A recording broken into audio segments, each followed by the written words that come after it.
Could be brown, I could be blue, I could be violet sky, I could be hurtful, I could be purple, I could be anything you like. I could be brown, I could be blue, I could be violet sky, I could be hurtful, I could be purple, I could be anything you like. I could be brown, I could be blue, I could be violet sky, I could be hurtful, I could be purple, I could be anything you like. I could be brown, I could be blue, I could be violet sky, I could be hurtful, I could be purple, I could be anything you like. I could be brown, I could be blue, I could be violet sky, I could be hurtful, I could be purple, I could be anything you like. I could be brown, I could be blue, I could be violet sky, I could be hurtful, I could be purple, I could be anything you like.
You're watching Poindexter Lounge.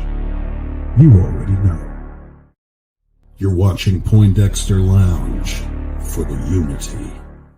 Why don't you set aside an hour or two? We'll have a few drinks and a cup of coffee. I don't drink. Hey, you're watching Poindexter. You are watching Poindexter Lounge. Hi, you're watching Poindexter Lounge. I'm choking on chicken.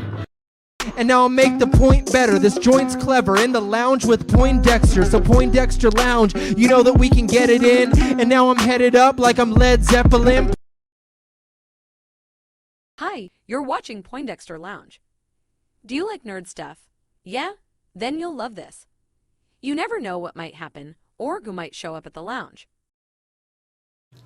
I just want to thank you for being here and being my friend. It's always good to have someone you could count on, and I'm glad you're that for me. Poindexter, you're getting all excited. The Incredible Hulk will not be presented this evening.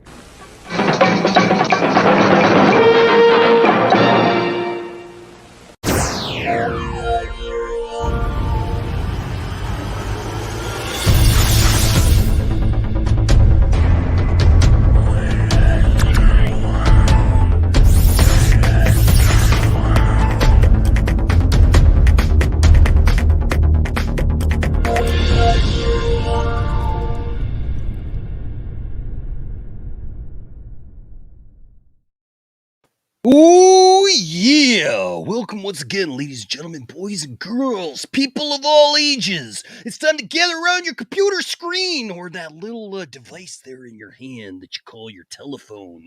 Oh, yeah, it used to be like a rotary thing that you turn around and around and around, but nowadays you just got these little buttons that you push, these little digital buttons there that you push, and you hold it up to your hand. It used to be that the banana looked more like a telephone. Today, it's a Pop-Tart. Hey, ladies and gentlemen, welcome to the Poindexter Lounge. My name is Ina Shvi, and I'm glad that you're here today. If this is your first time to the lounge, I don't normally start this way, but it's a Friday night party time. It's time to go. Oh, yeah. And so here's the thing. If you're into things like TV shows, movies, games, sci-fi, fantasy, comic books, superheroes, toys, the cream of the crop, and so much more, then you know what? You need to hit that subscribe button. Hit that button. Hit it, push it, touch it. I don't care what you do as long as you interact with it. Yeah, get it in your hands. Yeah, move it with your fingers. Do something there. I don't care. Kiss it. I don't care what you do with it. Just make sure you're subscribed to this channel. If you thought you were subscribed, double check and make sure that you're still there, baby, because we want you right here with me. And the Miss Elizabeth. Well, it's actually Miss Tiff. All right. But hey, you know where I'm going with this. And I'm just telling you right now. Once you join the Poindexter Lounge, you join the madness. You join the craziness. You're part of a family, a nerd family. And if that sounds good to you and you want to snap into it, we want you here. So please do that today. Dig it. All right. Hey, what's up, ladies and gentlemen? What's going on, guys? Good to see you. It's Friday night. It's time for the Poindexter Lounge. It's the place to be. It's what's going on. It's what's going down. And it's where we all need to be together once again. And so, hey, I just want to say a shout out to everyone watching. Thank you guys so much for watching, for supporting this channel. It means the world to me. A lot of you guys have reached out to me. You guys have been so awesome, man. You know, it's just amazing to me. We can take a bad situation. And look, it's Friday, man. Some of you have had a rough work week. Some of you have had a rough school week. Some of you have just had a rough week in general. And you know what? You're coming to the end of the week, or maybe you got to work the weekend, and that sucks, man. Then that's like, dude. Anytime I've had to work the weekend, like it's just, I remember that just, I know it just gets to you, you know, because it feels like, you know, it's time that is just gone. And maybe you're thinking that today, but you know what? Hey, we're going to keep our heads up. A lot of you guys know, like I lost my job this week, and you know what? I'm still here, man. I'm sitting in a Macho Man Randy Savage outfit, and I'm having fun with you guys on a Friday night. And if that ain't fun, I don't know what is. You know, well, let's put aside all the other stuff for just a couple minutes, and let's move forward. Let's look to the future. Let's look to what's going on. I know the good times are ahead because it's full-time work having so much fun. I like that so much. I wrote a song about it. But anyways, good to have you all here tonight on the broadcast. Thank you. Shout out to all the patrons. Thank you guys so much. There will be a patron stream tomorrow night, a patron stream at 6 o'clock p.m. Eastern Standard Time. All right. So there will be a patron stream. So be looking for that link that will be coming to you who are patrons. We're just going to have a powwow with that. But hey, thanks to all the patrons tonight. Thanks to everyone who gives super chats. Man, you guys were so generous last night to me and my family. I can't even tell you, like, it means so much, especially with what's going on right now. Just want to say thank you. Just want to tell you how much we love you and appreciate you. And also, a shout out to all the members of the channel. Yeah, we're at 54 members, baby. And we're kicking it. We're moving right along. If you haven't joined yet, you need to join. Come on, be a member, baby. Come on, do this thing with us. All right, become a member of the channel. It's super cheap. It's super easy. And you can have fun doing it. You get all kinds of emoticons. You get fun stuff. And guess what? You guys get your own stream tomorrow at 5 p.m. Eastern Standard Time. All right. So there you go. So be looking for a link and an announcement that'll come out for that. You guys will be at 5 p.m. Eastern Standard Time, and the patrons will be at 6 p.m. Eastern Standard Time. So you guys are going to get that, all right? That being said, I do want to welcome our newest member last night, Jared Lanigan. Thank you, Jared, for signing up and becoming our newest member. Dude, you rock. Thank you so much for all that you mean to us here at the Poindexter Lounge, and you mean quite a lot. All right. Also, I do remember that we have a giveaway. I've been trying to keep my headphones on underneath this hat. I had it earlier where I was getting it to stay, but it doesn't always want to do what I want it to do. There we go. All right. So this is what we do. So we have this giveaway right here. This is we do a giveaway at least like once a week and a half, whatever. And so today's giveaway is the Batman DC Universe Batman Unmasked figure. There he is. He is Thomas Wayne. He looks pretty darn cool. Looks pretty sweet. Look at that, man. Look at him. And they look good. This is courtesy of Mark at Benson's Emporium. So everybody say a shout out to Mark. Thank you, Mark, for your patronage. We appreciate you, and we appreciate you sending something like this. And today's winner is simply Real Elmo Cinema. Real Elmo Cinema, thank you so much for being a part of the Poindexter Lounge. Thank you for supporting the lounge. Really appreciate you. This is going to you. So, hey, there you go. That's coming. I just need to hook up with you on the internet, or if you come to my party, I'll hand it to you. There you go. All right. So, hey, Real Elmo Cinema, congratulations. La la la la la la la la. Elmo won. La la la la la la la la. Elmo won. He won this Thomas Wayne, the Batman Unmasked. La la la la la la la la. Batman won. Because Batman wins, but Elmo won too. All right, guys. We're doing all the impressions tonight. All the impressions, because it's Crazy Friday. It's Crazy Friday, and we're on like before midnight or 1 a.m. Crazy, isn't it? Eastern time. All right. So real quick, I do want to go to the chat, see who's here, say hello, and then I'll bring in my very special guest, my very special man. You love him. I love him. And then whoever else can join with us, we're going to have some fun. Anthony Grigsby up in the house here says, hello, everyone, and hello to the chat. Hello. Captain James Biggins says, wait, that 90s show? Ouch. I like the 90s. I was there. That's when I grew up, man. It says, Anchorman says, I love you, Enosh, with a new nickname, Chiosh. And when could I ever be on a stream? Well, you know what? Hey, man, when we do a college stream, bro, get in here. Jeff Gladfelty says, what's up? Abhijith says, hi, Enosh. Hey, Lounge. Hey, back to you there. Brian Masterduns here says, space. The final here. The voyages of the Poindexter Lounge. Its continuing mission to spread positive nerddom and boldly going where no one has gone before.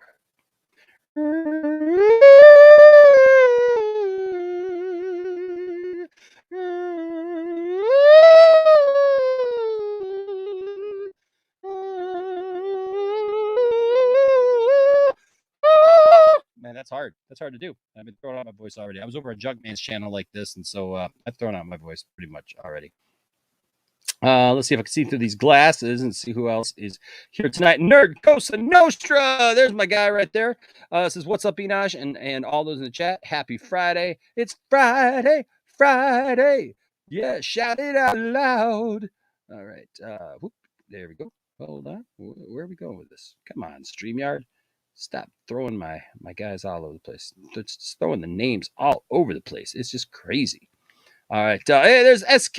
SK in the house says, let's go, Enosh. Yes. All right. Where else? Cinefinity and Beyond.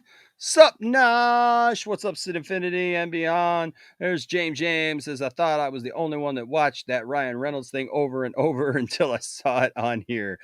Dude, it's just addictive. It's just addictive. I can't turn the thing off. I could listen to that literally on repeat over and over again because it's just fun. What's up, Snyder? Steppenwolf says, just dropping by, y'all. Peace. I didn't mean to flip you off there. I wasn't flipping you off. I was like, yeah, it's doing something. No. I apologize for that. That's not what I meant to do. What's What's up, Paul Smith? Says, what's up, Enosh? Hope Tiff, yourself, and the fam are doing well. Hello to my fellow lounge lizards in the chat. In the chat. What do you mean by that, Paul? You trying to start something, huh? You calling us lounge lizards now, huh? We're just what are we like? Just reptilians to you, huh? Maybe you want to know what how the cream rises to the top. Yeah, outside, inside, backside, front side. The Macho Man Randy Savage. It's not in a position. I'm in a position that I'd rather not be in. Yeah, 1, 2, 3, right in the squared circle, buddy. Oh, I love that. What's up, James Borland says, hello, everyone. Tonight, I've watched Phineas and Ferb, Cadence Against the Universe. Fantastic film overall. I got to see that. I have not seen that yet. What's up, Tony Izzo says, my man, Enosh, good to see you. My man, Tony, good to see you as well, sir. Yes. You do suck. Yes, it's official. Enosh has gone insane. He's insano. He's Captain Insano. Gone insane. Here I go. Insane in the membrane. Insane in the brain. Insane in the membrane. Insane. Got no brain. Can you imagine being in the recording studio when that happened? Me and my friend Rusty, we used to go around all the time because it was the 90s, man. And we would laugh about that all the time. Be like, somebody had to be in the studio and just go like, insane. Got no brain. It's like, how do you do that with a straight face? I don't know. Yes, a member for life. For life. Heck yeah. Paul Smith says, your man, my man, the man. Enosh Nacho Man Savage. What's up, Beast Astro? Oh, it's gay, huh? It's gay. Well, that's fine. I am very happy. Thank you. I hope you're happy too, Beast Astro, wherever you are. I hope that you're happy and having a good time wherever you are, sir. Enjoy life. Ill Life says, faith, Enosh, faith. Keep your head up, bro. Stay positive. Law of attraction is real. Another door is going to open for you soon. It will all become clear. Don't let the temporary bring you down. No, you don't. You just keep going. And that's what I do. Heck yeah. What's up, Jenner Custom Toys? I was just on a stream with Jenner Custom Toys over there at Junkman. We played a little match game. It was pretty fun. Let me tell you, it's pretty fun. And let's see, anybody else here? Blake Taylor. What's up, Blake Taylor? Says Macho Man. That's right. I'm glad you recognize. Heck yeah. Glad you recognize right off the bat. And let's see. And Job Diaz. What's up, Job Diaz? Says, hail the Zurath Esquire. Enosh. Here I am. Hey, there's some good love from Twitch. I like that. Thank you, You Do Suck. Thank you for jumping over there and sending some love from over there. All right.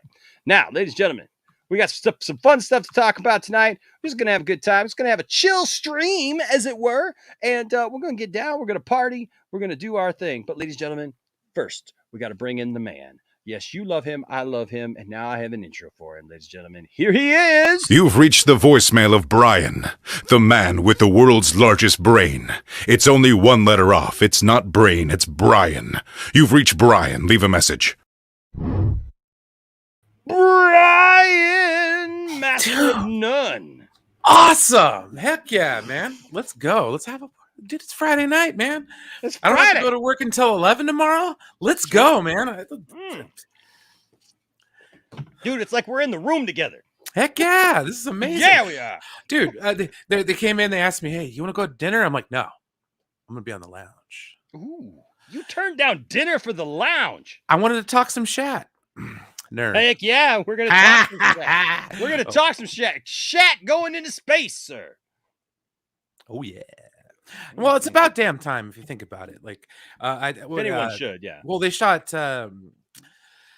ashes of Gene Roddenberry and oh god darn it, James Doohan into space. Yeah.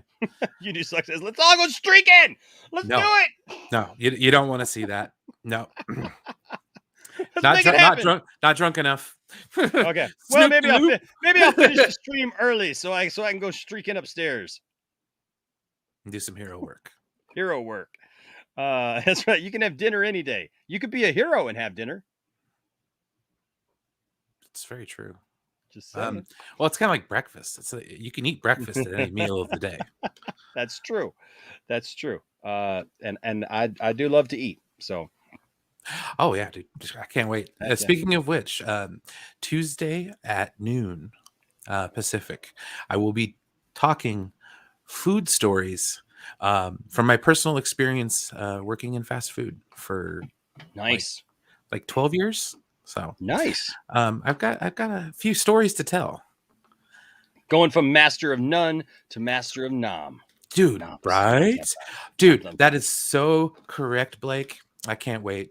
They're 2-0. So paid attention. Oh, the Giants beat the Dodgers? No, they're winning though. It's boo. Sixth boo, inning. Go Dodgers. Go Dodgers. Go Dodger Blue. The stream's over. Stream's over. Bye guys. Sorry. See y'all.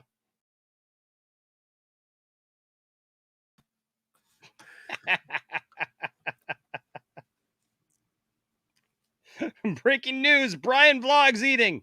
I can't wait, dude. It's going to be so much fun. Well, no, I figure like one of the things that we should do as content creators here on YouTube is actually content creators. That's what we are. I think we should create content. So that's going to be a little bit of an angle for me. I think food is something I know quite a bit about, and I've had a lot of experience. And you know what? People like food. And I also thought about going around town in Reno, Sparks area, show some of the restaurants off that are local, which is also pretty damn cool because we have some pretty good eats around here. Really good Mexican food. Can you go say hi to the cops for us? So we can see the wonderful police force of Reno. Yeah, right. Oh, yeah, right. I love that show, by the way. Yeah, it's a good show. It's a fun show. I like Reno 911 because it had a lot of people from one of my favorite sketch comedy shows of all time, The State. I loved The State. I have that entire series on DVD, and not a lot of people watch that, but man, I watched that all the time, and a lot of those guys, man, ended up on that show. So, well, didn't they do like the Upright Citizens Brigade too? Maybe there was some people on there. Okay, because I think Thomas Lennon might have been.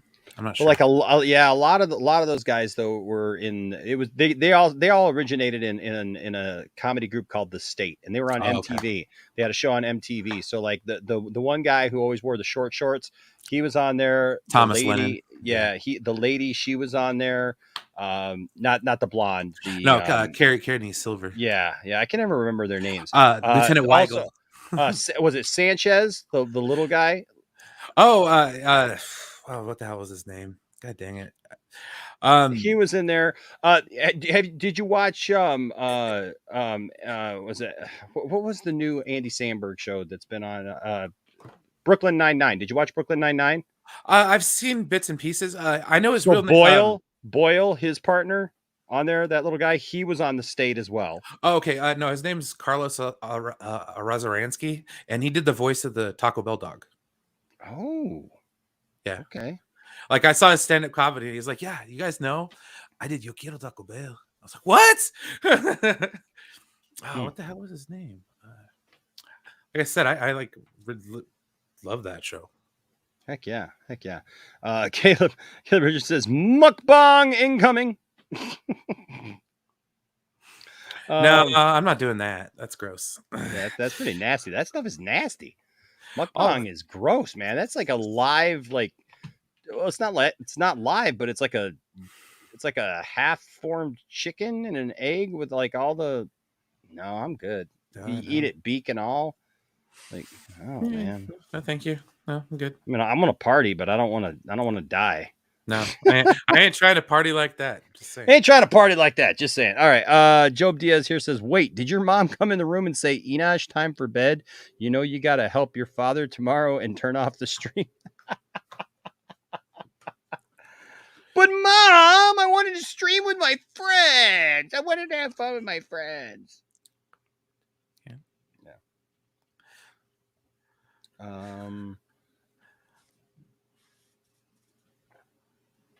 Hold on a second here. Oh no, I'm sorry. I was just looking at something. Oh, I think this was the Upright Citizens Brigade.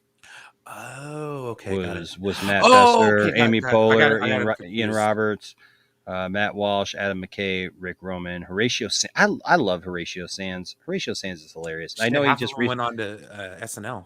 I know he just recently got in some trouble, but he had he had a girl accuse him of some misconduct after a Saturday Night Live taping or something like that. I haven't heard anything more about that since like that got talked about, but I mean, Horatio Sands, you know why I remember Horatio Sands so much? I mean, obviously him and Jimmy Fallon, did a lot of crazy stuff on Saturday Night Live and everything.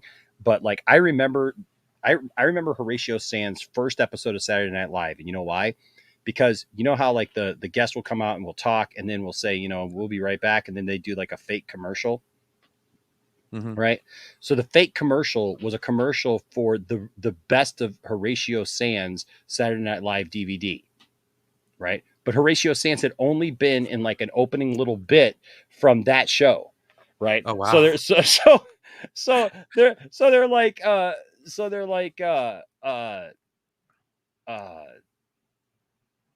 you'll get such great skits and they show the skit that just happened. Like literally like 2 minutes before where he was in it. And then it had like a disclaimer that said, actual DVD might also be, loaded with best of Steve Martin, best of Chevy Chase, best of Will Ferrell, and like all these other people. Or was it? Yeah. Oh, wait a second. Was they were after Will Ferrell? Yeah, they were after Will Ferrell, weren't they? They might have been on at the same time. I can't remember all the people. It's been a long time, but you get the idea. There was some overlap there. I think like Ferrell and Shannon, Molly Shannon, all those ones. Yeah. Sherry O'Terry. Oh, goddamn. Now he says, Caleb here says mukbang is the Asian phenomenon of eating. It's where they eat a whole shitload of food. It's gross. Like somebody on OnlyFans makes. Wasn't mukbang also? What is that stuff where it's like an egg, and like you open up the egg and it's like a barely formed chicken or something like that. And you eat it beak and all. They ate it on Fear Factor. It was gross. Yeah, I could have swore that was called mukbang because I remember watching it on the Discovery Channel because guys would go like all over the world and they would always go to where was that? I can't remember where it was that they went to that there was there, but yeah. That was an episode of Bizarre Foods. Let's see here. And Blake says, "But come on, Mom, I'm about to talk about how celebrities go to space for money." Yeah, I don't know what it is. Aw. Hey, Cherie, we love you, and we're glad you're here. We're glad you're here, Cherie. We love you, and we're just glad you're here. Whether or not it's LTE or Comcast. I know Comcast does the same thing to me sometimes. It's called Balut. Balut. Oh, yes, that's right. Balut. That's right. Nope, you're right. I thought it was mukbang, but it's not. It's balut. Oh yeah, looky here. Hey, Silent. Oh yeah, what's up, looky who's lurking about.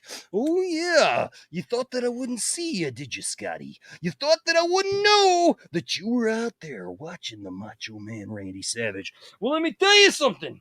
I know you've been watching the Macho Man Randy Savage because you sent Enosh this box set of DVDs of people that you could watch the Macho Man in. And let me tell you something. I thank you very much, and I think you know that. But the reality is if you watch a little too much, the thing is the Macho Man starts watching back. Oh yeah, the Macho Man doesn't take too kindly to just being watched. The Macho Man's got to get in on the action. The Macho Man's got to be part of it. We know why. Because the Macho Man is the cream of the crop. That's right, I'm the cream of the crop, baby. That's right. Upside, downside, inside, outside. It doesn't matter. The Macho Man is going to roll you up, pull up your tights even if I have to, because I don't care. I'll do what's got to be done to get the job done. Because that's how the Macho Man became the Macho King. That's how the Macho Man received the WWF Championship and held it high. I think you know what I'm saying, Scotty. And if you think that you can challenge this, all I gotta say is I'm proud to call you a brother and a friend. But you ain't getting the gold. Oh no, not from this guy. Not gonna happen. Nada. Dig it! Dig it! No one does it better than the Macho Man, Randy Savage. Okay. Let's see here.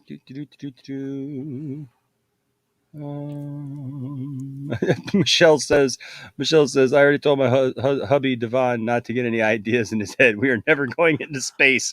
Sorry, nope. I am okay with keep my feet planted here on Earth.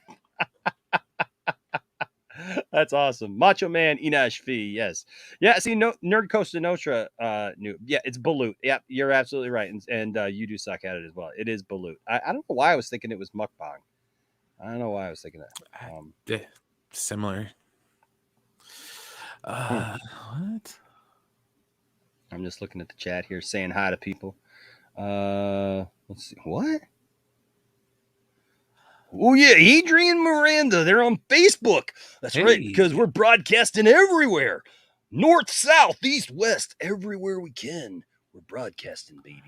We're right there on the Facebook. We're on the Twitter. We're on the Twitch. Yeah, because you get the Twitch, the Bedrock Twitch. Yeah, I think you know what I'm talking about. Oh, yeah. Hogan, coming for you. Coming for you, Hogan. It's more like Hogan. What? I was trying to read that.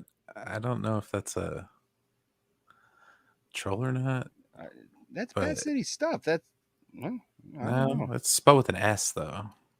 Yeah, but that's usually how he spells it, doesn't it? Okay. Anyways, cool. Going platform wide, baby. We're doing it all. Okay. Right. We're on Twitch too, baby. We are, man. We're everywhere you want to be. We're like Visa. Yeah. Yeah, that's right. I like that crappy MasterCard shit. Right? We ain't going MasterCard here, baby. We're going all the way because we got the creative input. We can do it. You see, the guys in charge of this stuff lack creativity and are completely out of ideas. Nope. When I was a young boy, I was self-conscious about my nipples. They are shaped like Malomars.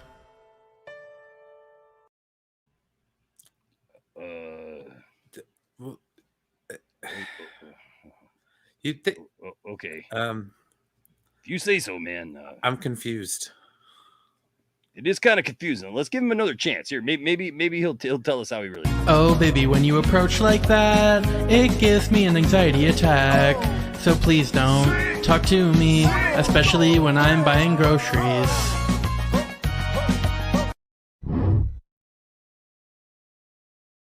Oh. Almost hit it again. It was so good. It was so mesmerizing, Brian. It was so mesmerizing, Brian, that I almost had to hit it twice. Oh, maybe you're right. Well, I suppose I could give it a try.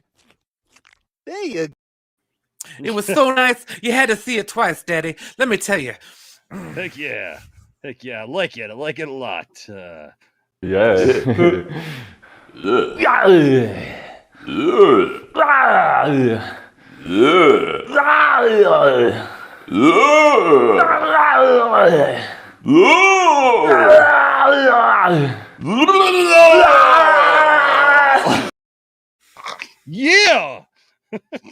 Had to get that out. All right. Well, maybe we should go to our first story. What do you think? You think we should go to our first story? Sure. All right. Let's talk about it. Let's give them something to talk about, baby. Let's see here. Can't remember what the first story was. I think it's, should we go right to Shatner or should we make him wait?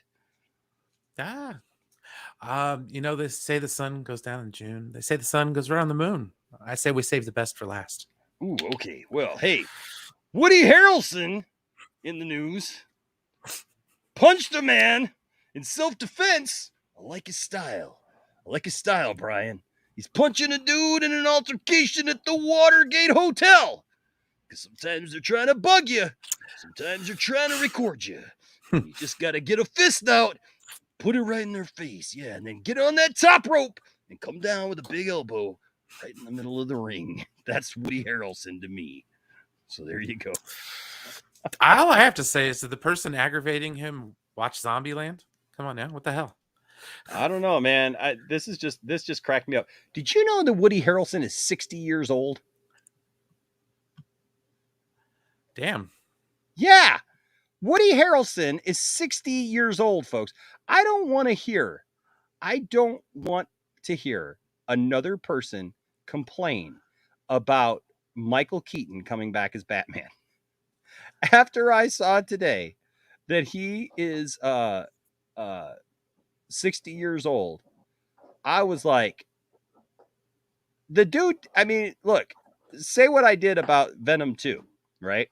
The reality is, I mean, Woody Harrelson wasn't the problem. Oh. And I totally believed him, dude, as like, he came across so much younger. That's the thing I get. I mean, I'd have pegged him in his 50s at least, but damn. I mean, he now looks that I think about it, good for a 60-year-old man. yeah, but I mean, now that I think about it, in the 80s when I was watching Cheers when I was a kid, like, he was an adult then, you know? True. Cheers and then Indecent Proposal. I also liked him in what was that other movie? Natural Born Killers was good. Mm-hmm. Yep. Cherie here says, Enosh saw your nerd encouragement video today. Sending love to you and yours. Hey, thank you. Thank you, hon. You know, sometimes stuff just needs to be said. We do a little bit of everything here on the Poindexter Lounge. You don't just get a one-dimensional lounge. This lounge is, we're playing 3D chess over here. Okay. We're keeping it nerdy, but I appreciate that. Thank you so much, Cherie. Nerd Cosa Nostra says, it's hard to believe that both Macho Man and Miss Elizabeth are no longer with us. I know. It really is. I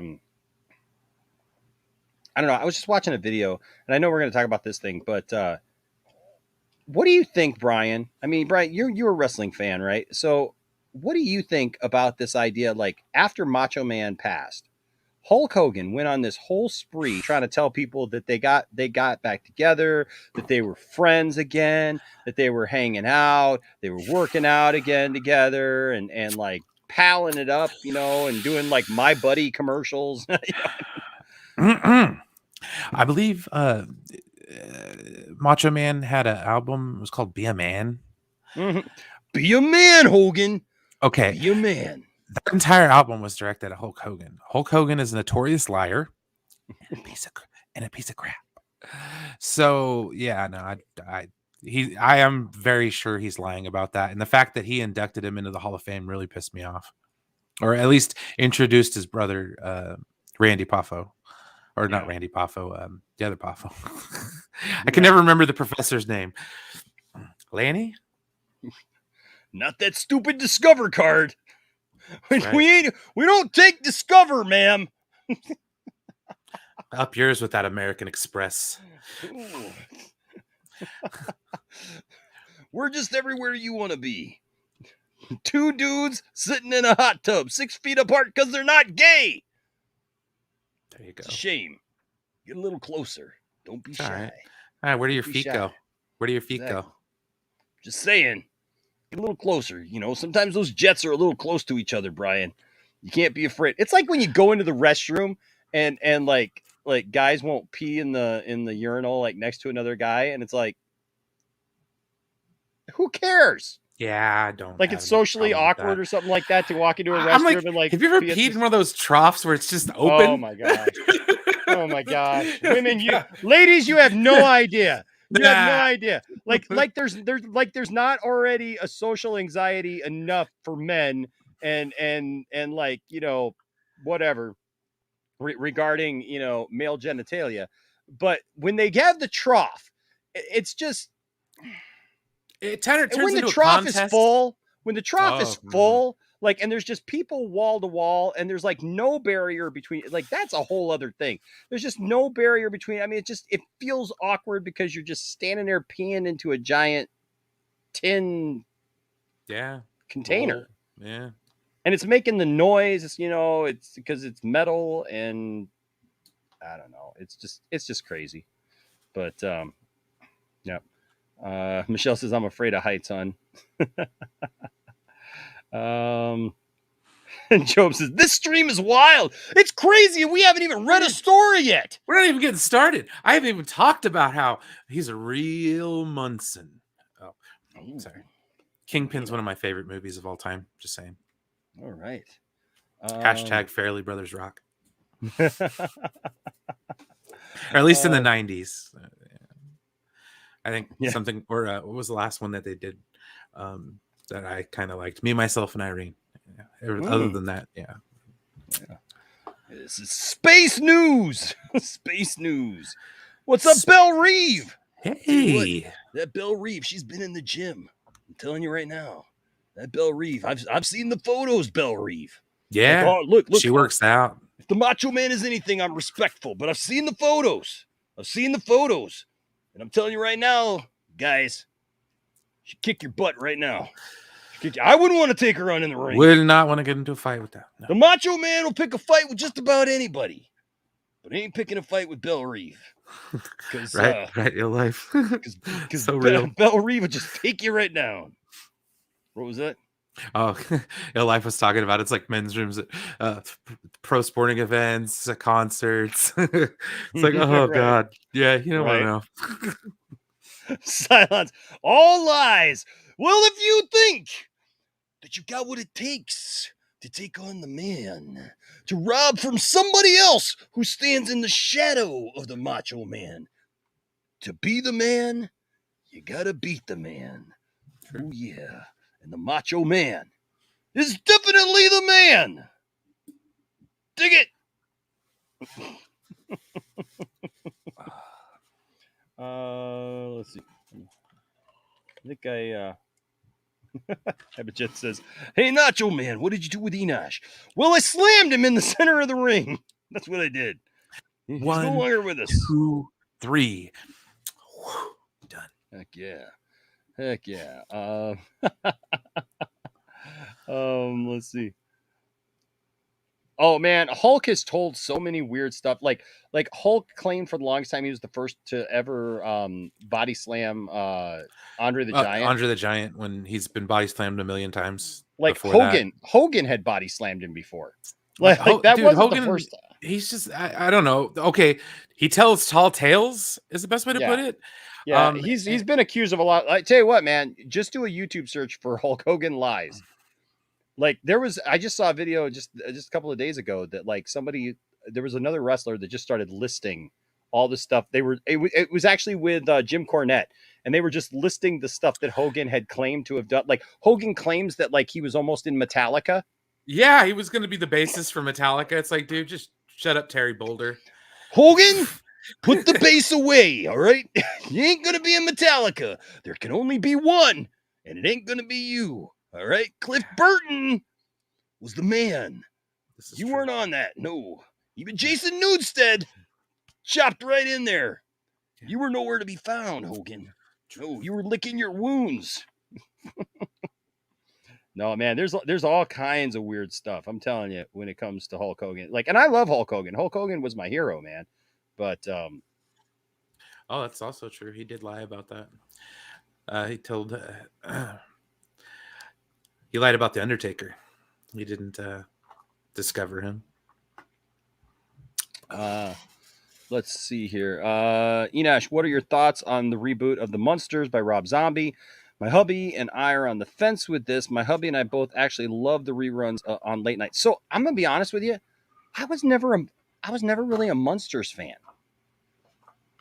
I'm just being honest. And I actually wasn't even a fan of the Addams Family either. Like, it's a niche. It's the 90s movies I was down with, but the original TV shows, no, I never really got into those. Yeah, so it'll be interesting to see. But I don't really know what I think about it. I mean, like, it's Rob Zombie, so it should be interesting. Yeah.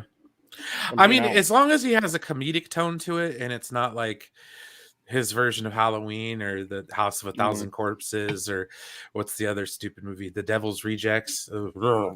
Sorry, I don't. No. Yeah. I like the Halloween, but I didn't subscribe to the other two. Oh no. No. I worked at a James says I worked at a concert venue for 2 years. Started off cleaning. It was nasty. Oh, dang. Wow. Oh yeah. I remember this. Hogan also claimed. See Michelle coming in with some Hogan knowledge. Michelle dropping the big elbow on the man. Says Hogan also lied about being the one to discover Mark Calloway and bring him to Vince. And there was somebody else that he claimed to have found, because Mark Calloway is the Undertaker. But there's somebody else. Was it? Dang it! Who was it? It wasn't CM Punk, or it might have been. There was somebody that Hogan also claimed to have. Possibly, I think. Hogan just does it. It's like Hogan does. Yeah, that was Hogan, his big lie. Hogan does these interviews, and he just like keeps like talking and struggling for relevance, just like he did in WCW. Yep. Always the politician. Yeah, it is what it is. It is what it is. But okay, back to the main event though. All right, let's back to the main event. Woody Harrelson punching dudes. Why is he punching them? Let's find out. All right, what did he do? All right, this is what happened. Woody Harrelson decked. I'm going to read it like Macho Man because it's a lot more fun. Woody Harrelson decked an overzealous photographer Wednesday after he allegedly took several photos of the actor and his daughter, according to DC police. Per an incident report obtained by Page 6, police were called to the Washington, D.C.'s famous Watergate Hotel at 11:03 p.m. Wednesday, with Harrelson, 60 years old, still knocking people out in the parking lot, reporting the incident. Police say a man who appeared to be intoxicated. That's usually how these things start, Brian. Man who appeared to be intoxicated, probably Hulk Hogan, that slime ball. Let me tell you, he had been taking photos of Harrelson and his daughter, NBC reports, when the Zombieland star allegedly approached the man and to tell him to stop and to delete the photos he had already taken. Harrelson claims the man lunged at him in an attempt to grab his neck. Disqualification if you're talking to me. No outside interference. That's what I'm talking about. According to the report, in self-defense, the actor punched the unnamed aggressor in the neck. The report reads, everybody going for the neck here, Brian. Damn. That's a kill strike. Yeah, I mean, come on now. I'm telling you. Everybody going for the neck. This is... Leave the man alone. Like, Jesus Christ, man. Right. He's like sitting there. Come on, stop. If the guy asks you to stop taking pictures, just stop taking pictures. Like I met Flava Flav in Las Vegas at Stratosphere once. And I'll never forget it as long as I live, because like we turn around, there's this huge SUV that pulls up, right? And out pops Flava Flav and I guess his wife or his girlfriend or whatever. And the funny thing, it was after that whole Flavor of Love show, but it wasn't the girl who won. I'll just say that. So it was somebody else. I don't know what that situation was like at the time, Brian, but it was not the girl who won. And so they get out. Well, my friend Rhea, who I love with all my heart, but listen, if there was ever a stereotypical bigger woman of color, it's Rhea, and she knows it. We laugh about it all the time because like she's loud, she's boisterous, like she don't give up. She's like Medea but younger, right? I mean, she's just hilarious. She cracks me up, and so she's sitting there. She sees Flava Flav, and what does she do? Instead of like acting like an adult, she's 4 years older than me, and she's like, I mean, this is back like, you know, like I was like 19, 20 years old or whatever, but she sees Flava Flav, and all of a sudden it's just Flava Flav, Flava Flav, Flava Flav. And I'm like, Rhea, calm down. And she's just yelling it in the stratosphere, dude. Flava Flav. And then like we all walk out and we're out there like, and he's getting ready to get back in his SUV.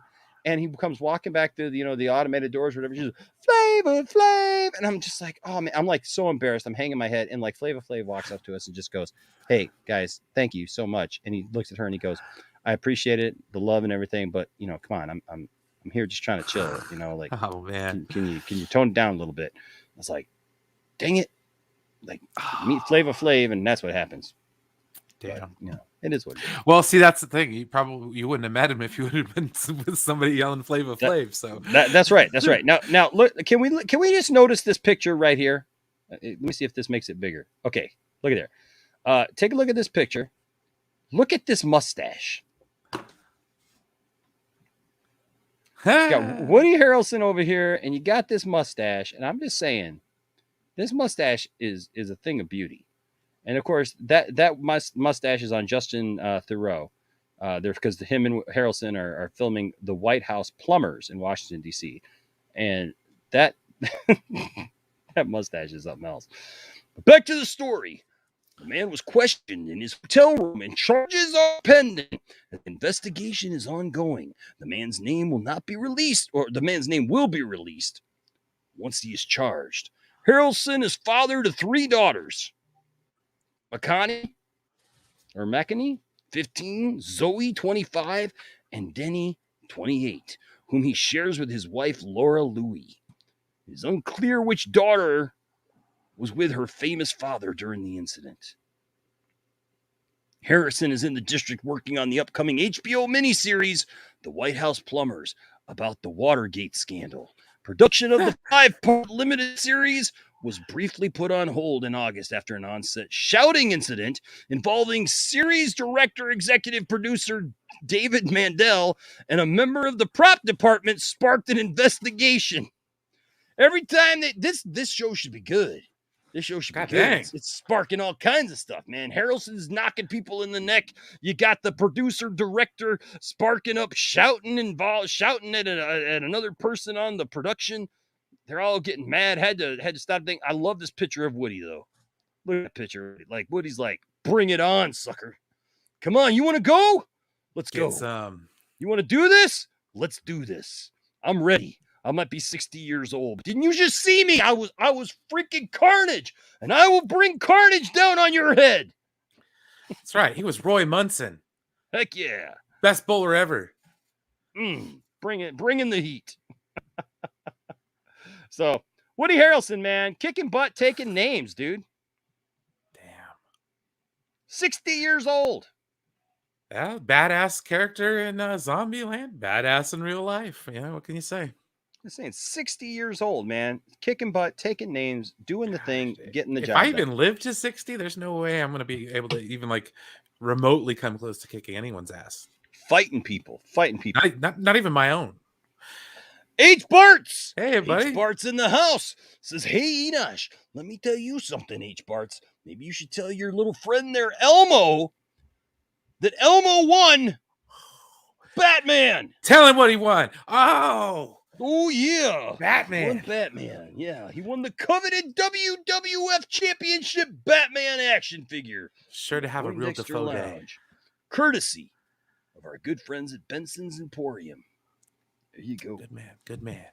So let him know. I also messaged him. I said, hey, you should watch the first part of the show. Hey, Cinefinity and Beyond says, wow. I didn't think I'd wake up thinking I'd hear a Kingpin reference today. At your service. Yes. Like I said, that's like really one of my favorite movies. And Bill Murray in that movie, hilarious. Woody Harrelson is one of those people, man. He pops up in films and like you underestimate him because he's Woody Harrelson, and then he does a great job. I liked him in the Hunger Games too. You know, I also liked him in Solo. Oh, dude, he was good as Beckett, and then I really liked him as Hamish. Though he was really good in that. Yeah, no, I like him in everything. Honestly, I don't think there's a Woody Harrelson movie that I've seen that I don't like somewhat enjoy. I like where you're going with that. Oh yeah, I like that a lot. It's gonna be a showdown. Macho Man Enosh V for Nerd President. That's right. I'll take what I can get. I milked your cow. We don't Woody have is a cow. great. We have a bull. Love it also brought us that movie was fantastic. Well, that kind of reminds me of this. I'm gonna get off by cranking your knob just a little beyond the breaking point. Well, that movie was great because it brought us Blues Traveler doing like one of their best songs, But Anyway. Their music video, they actually shot the music video with everything, with like all the Amish people and stuff. So like, love it. Heck yeah, man. I love it too. It's good stuff. Oh, Randy Quaid. Good stuff, man. It's still real to me, damn it! So that's a guy wearing an NWA t-shirt. Pretty much. All right. Next story. Moving right along. See, we're keeping it moving there. Heck yeah, H-Barts. Yeah, man. Absolutely, I'll autograph it, dude. Heck yeah. Of course I will. Dude, I'll do whatever he wants to do. And hey, that's anybody. If you win something and look, I just look at myself as Enosh. I don't look at myself as that. So I'm not going to be like, hey, would you like me to autograph it for you? Look, if you would like me to autograph it, I will absolutely. We gave away a Patty Jenkins pop a few months ago to Chubby Teddy. And he wanted the whole family to sign it. So the whole family signed it. Even my grandma. I even got my grandma. Oh, heck yeah. Yeah, we got grandma in on the action. So heck yeah. What's up, Rhea? Good to see you in the chat tonight. Says good evening, y'all. You got this. Hit the like button. Elbow drop. Oh, elbow cough. Yeah, whatever. Yeah. Yeah. Don't be milking no bulls now. Don't be doing that. I gotcha. My nephew just came in. What's up, nephew? Say hi. No. No. Don't say no. All right. A quick question says, Enosh, have you seen the newest episode of Titans yet? I have seen the newest episode of Titans, and I really, really liked it. I enjoyed it. There were a couple of things that were about it, but for the most part, I enjoyed it. Oh no, same. I loved it. Like, yeah. There were a couple things that were just like a little like it were just TV show issues, really. Like for me. Well, the only thing I don't like about it, and this is just because how I watched it, the show, so up to this point, was I binged season 1 and 2, and like the first part of season 3. So like the cliffhanger stuff. Oh, it's like, damn it. It like reminds me of what TV used to be like. So it's like, yeah, H-Barts, I can either send it to you, man, or if you guys are coming to the party, I can just hand it to him too. I mean, whatever you want to do. We could talk offline. Sure, he says, no, I won't say hi. All right. So next here, we got another little story. We're gonna talk about, so don't get in William or in Woody Harrelson's way. All right. So for those of you who like that 70s show, guess what? It's coming back. Oh yeah. It's coming back in style though. It's coming back a little down the road. Calling itself That 90's Show. All right. As long as they bring Kitty back. This is gonna sound bad. Is Kurtwood Smith still alive? He froze up. Whoop! No, I froze for a second. Oh, sorry about that. He was the dad, right? Yeah. Kurtwood Smith. He's still alive. I thought. Oh, heck yeah, Red Foreman, bring him back. Let's do it. Yeah, it's only 20 years later, man. That'd be fun, man. Like, get to see everybody again. See, that dude Vince. That's how I feel too, because I was a teenager in the 90s, and me too. So that'll be interesting to see. But let me guess, Ashton will be the dad. Mm-hmm. I wonder if they're still smoking pot. Be going around still. I just like the euphemism they did, how they did it. I don't know which one was better though, that or eating a sandwich from How I Met Your Mother. I thought that was pretty funny. Yeah. So that 70s show returning to TV with that 90s show spinoff. Hell yeah. That 70s show was on the air so long ago that it can now come back as a nostalgic television show about the era in which it was made.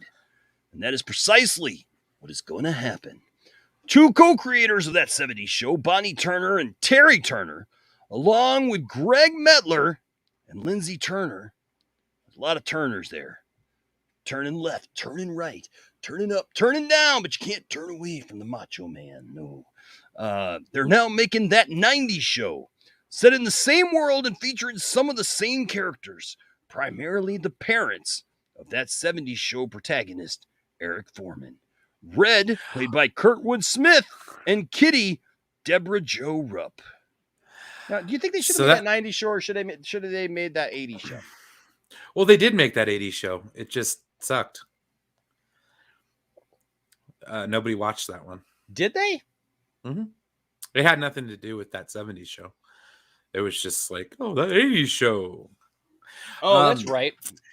So right. I do have. See, that's the thing is these were the characters that people cared about, right? I mean, these were the people that cared about. Well, okay. So when Topher Grace left the show,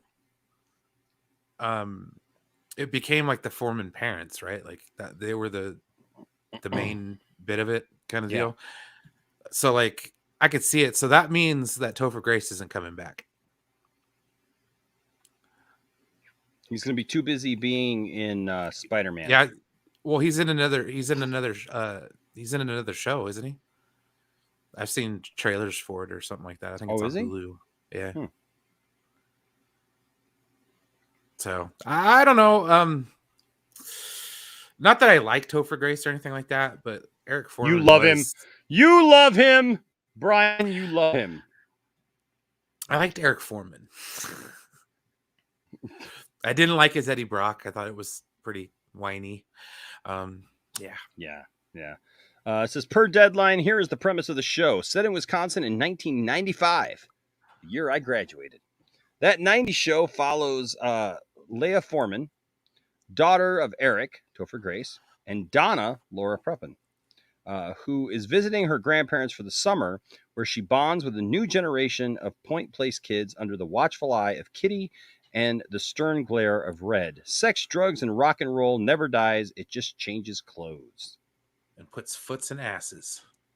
As for the rest of the old That 70s Show cast, there is apparently expectations that some of them, including Grace and Prepon, will return for guest appearances. The show is currently planned to run for 10 episodes on Netflix. Oh. So it's going to be a limited series. And who knows? Who knows where to go from there. In the early 2000s, Fox tried to spin off the concept with that 80s show spinoff. It only lasted one brief season. Everyone who was there knows the 80s were not funny. What?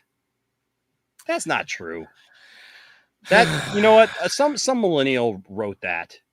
Some zennial or whatever that Gen Z person wrote that. Hey, we got the man, the myth, the legend. We got a guy backstage who's unlike any other. Oh yeah. He comes in, he gets the job done. Comes in from outside. He's willing to jump through the ring, willing to jump through the ropes and crack open a couple of tables. Let me tell you something. Welcome to the Poindexter Lounge, the one, the only. He's mad. He's mad about everything. He's Mad Max, Mandalorian.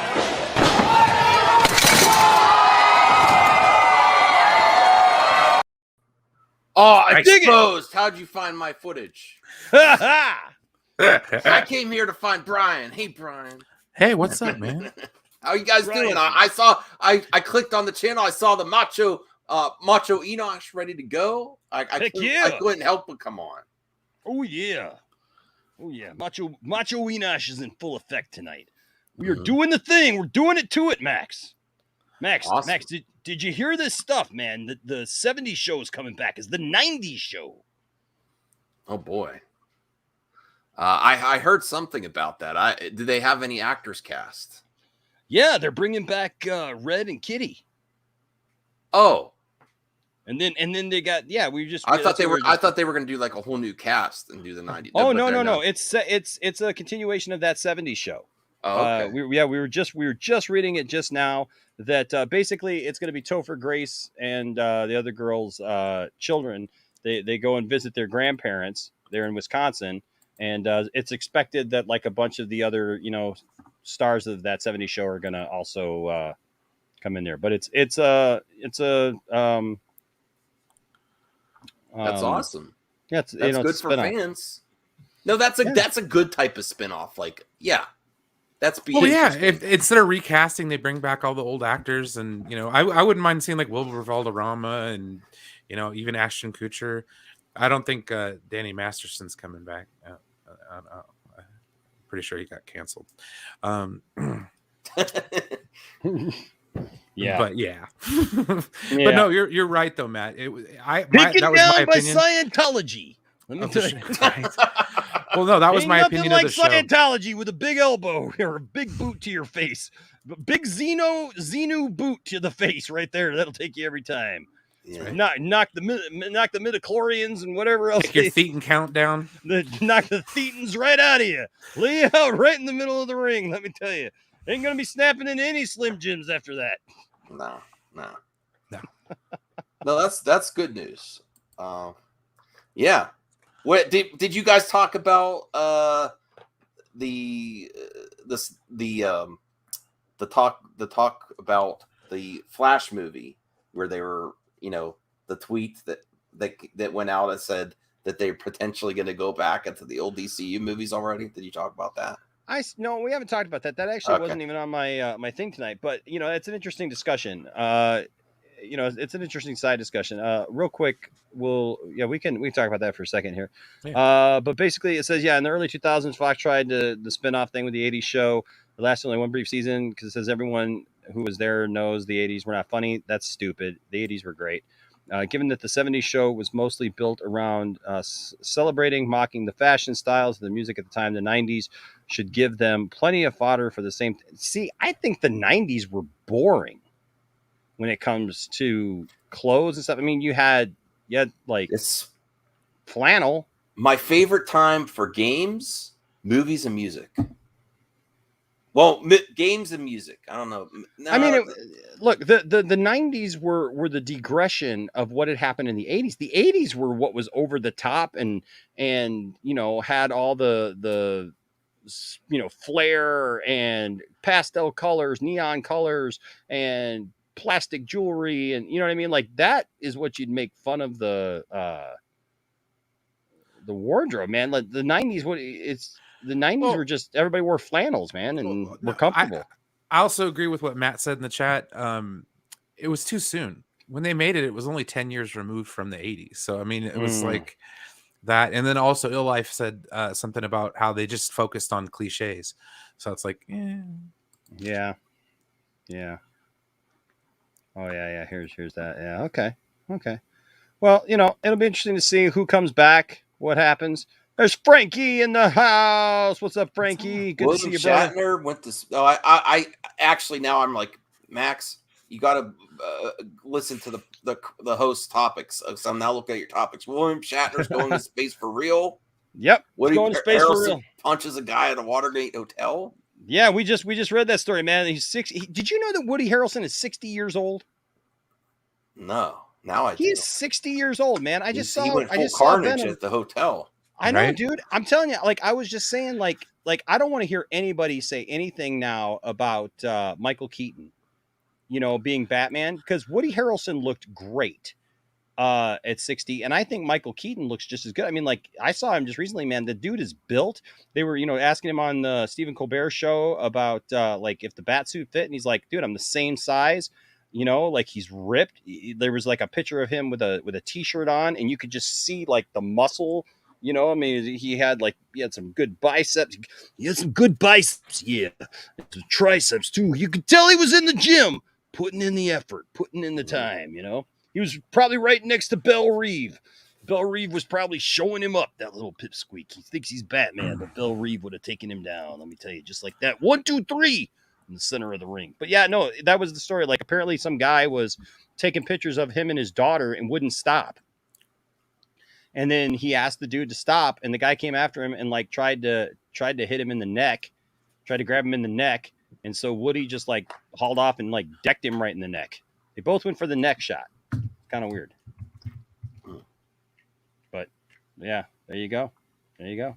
I know Bradley, it doesn't seem like he's 60 years old, but you know, he wears it well. It is what it is. So yeah, and so here's the story. Okay, so before we get to the story du jour of Mr. Shatner, we're gonna talk to Shat. You know, New York Comic Con is back, baby. All right. New York Comic Con is back, and they got some day one pictures. Is this here. from the new Mario movie? Yes. Oh. It's the new Mario movie. They've changed all the races of every character. It's gone pretty woke. I'm all for it. Go ahead, right ahead. So it's all gone pretty woke. But yeah, so day one, it's good to see the Comic Cons are coming back. My Comic Con is coming back next week. So now I'm kind of on the fence for a couple of reasons. One, you know, because I lost my job this week, I don't really want to spend a lot of extra money that I don't have to spend. But two, like I'm fine with wearing a mask all day long, you know, like here in Michigan, we don't have any mask mandates. Okay. Like there's no mask mandate at all. There hasn't been for months. And things have been pretty good here. Right. And so like, but I understand the people putting on the event, like it's a big event. It's their first time back. They want to be careful. Right. I get that. I understand all that. But as a customer, I go there primarily to look at toys that are sold by vendors, right? This year I wanted to go because Dan Jurgens is going to be there, and I met Dan, or I interviewed Dan Jurgens, so I would love to meet him in person. But then the other thing is we meet celebrities. We get pictures with celebrities, right? I mean, that's the fun thing to do, man. You meet people that you've watched on TVs and movies for like the longest time, and it's fun. You get a moment to be there. And Michael Rosenbaum is going to be this year, Lex Luthor, and he's my favorite Lex Luthor, man. And he was supposed to be there a couple of years ago, but he was only there for like one day and then had to leave the day that we were there. And we got to meet Tom Welling, but didn't get to meet Michael Rosenbaum. So here's the thing. I don't care if you want to put up a petition or like a partition, like, so you get your picture and you're on one side of the partition and, they're on the other side of the partition, whatever. But I am not going to spend $50 to $100 for a photo of a celebrity in a mask. This has nothing to do with whether with wearing masks, not wearing masks, nothing. That has nothing to do with this.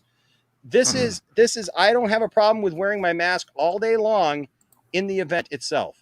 But come up with a better solution than making plexiglass. Dude, put some plexiglass up. I don't care, man. Like if you need to put up a partition between me and whoever, that's fine with me. But I do not, because at least I can laugh about that. We can pose with it and do something silly with it, right? Like, I mean, that's what I did with Dean Cain. Like, like we posed and we did funny stuff, right? I am not going to pay $50 to $100 for a photo of a celebrity in a mask. I don't want that. There goes my grift for later on. Darn it.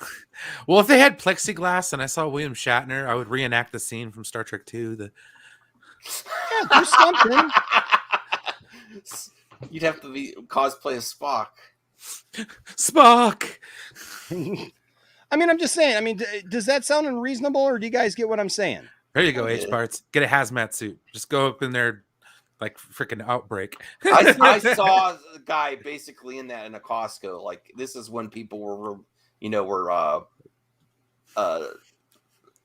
when it was doing better, when people were getting a lot of the jab, and then they were like starting to say, okay, you don't need to wear masks. Right when Biden said, if you get it, you don't need to wear a mask anymore, and he was like full hazmat in Costco.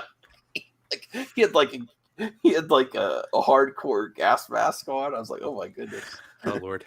Yeah. It's just like, look, like I said, I don't mind wearing it at the event itself.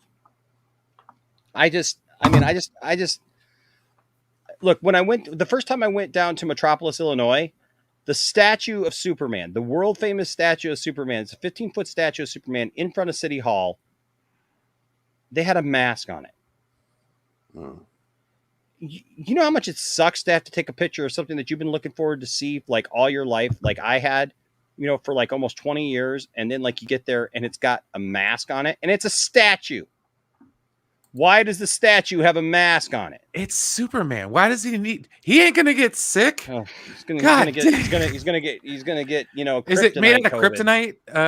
Kryptonite. Yeah, kryptonite COVID. I don't know, man. It's just it's annoying, and I'm sorry. I just feel like there's a better way to do that than to do that. And I think you gotta look. We're in weird times, and you gotta think outside the box, right? That's all I'm saying. So I don't know what's going on here at New York City Comic Con, but they had apparently a bunch of photos you can see here. Here's somebody wearing their mask under their nose. Here's a guy from Star Trek. It looks like over here is a is that a Harley Quinn? Yeah, that's a Harley Quinn from Birds of Prey. Here's Matt Jarbo. Another guy in a mask. Another guy in a mask. Here's a mallet. So there's another Harley Quinn. Let's see. Okay. See, people making their costumes work. Mortal Kombat is the best cosplay during the pandemic. They always have them. See, this stuff works really well for masks too. Yeah. Like I just think it's funny. Like everybody complaining about masks, and like people wear masks all the time, man. Well, if you make it a part of your costume, that's awesome. Extra points for creativity right there. Like, right. Exactly. It'd be cool. Go a scorpion with the freaking. Oh, that'd be awesome, man. Heck yeah, it would. That'd be the only time I wouldn't complain about wearing a mask. Right?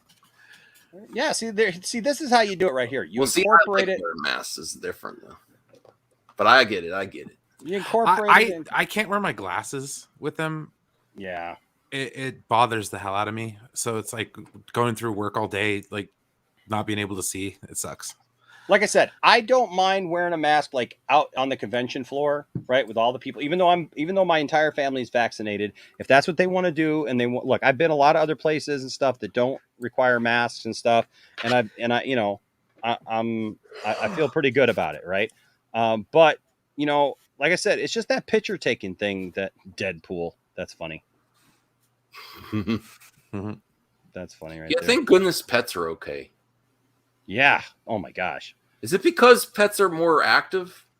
Or I don't know. They're just not subject to it. I don't know. I don't know. You know what? There's been some cases where they've talked about it crossing over, and like there's been some pets, like there were some tigers that got it or something. Like I don't know, man. It's weird. But yeah, here's some picture. Oh, that's a cool. That's a statue or someone cosplaying. I think that's a statue. That's a statue, isn't it? I was like, if someone walked in like that. Dang. I mean, I've seen stuff like that. Okay, so here they've got keep social distance face masks suggested. So they're not apparently requiring it. There's a Dragon Ball Z thing. I said I've never been to the New York City Comic Con, although I would love to be. It's kind of cute here. We got some Sith cosplayers. I just love cosplayers, man. Oh, here you go. Got a Joker going on here. All right, got Harley Quinn up in this. That's cool. Well, I love seeing the creativity, man. Oh, look at that. It's a nice Darth Vader. That's a tall Vader. That's but like that's Diamond Select Toys. That's a Darth Vader. That's like a life-size Darth Vader original Kenner cosplay. No, but that's a Darth Vader Kenner action figure. Oh wow. That looks like the original Darth Vader Kenner action figure. That's cool. That's really cool. Some exclusives, the mini mates. I always like all the exclusive toys and fun stuff that they have. Oh, the Muppets. Oh. Hey, look at here. Venom and Carnage. Even better than Venom 2.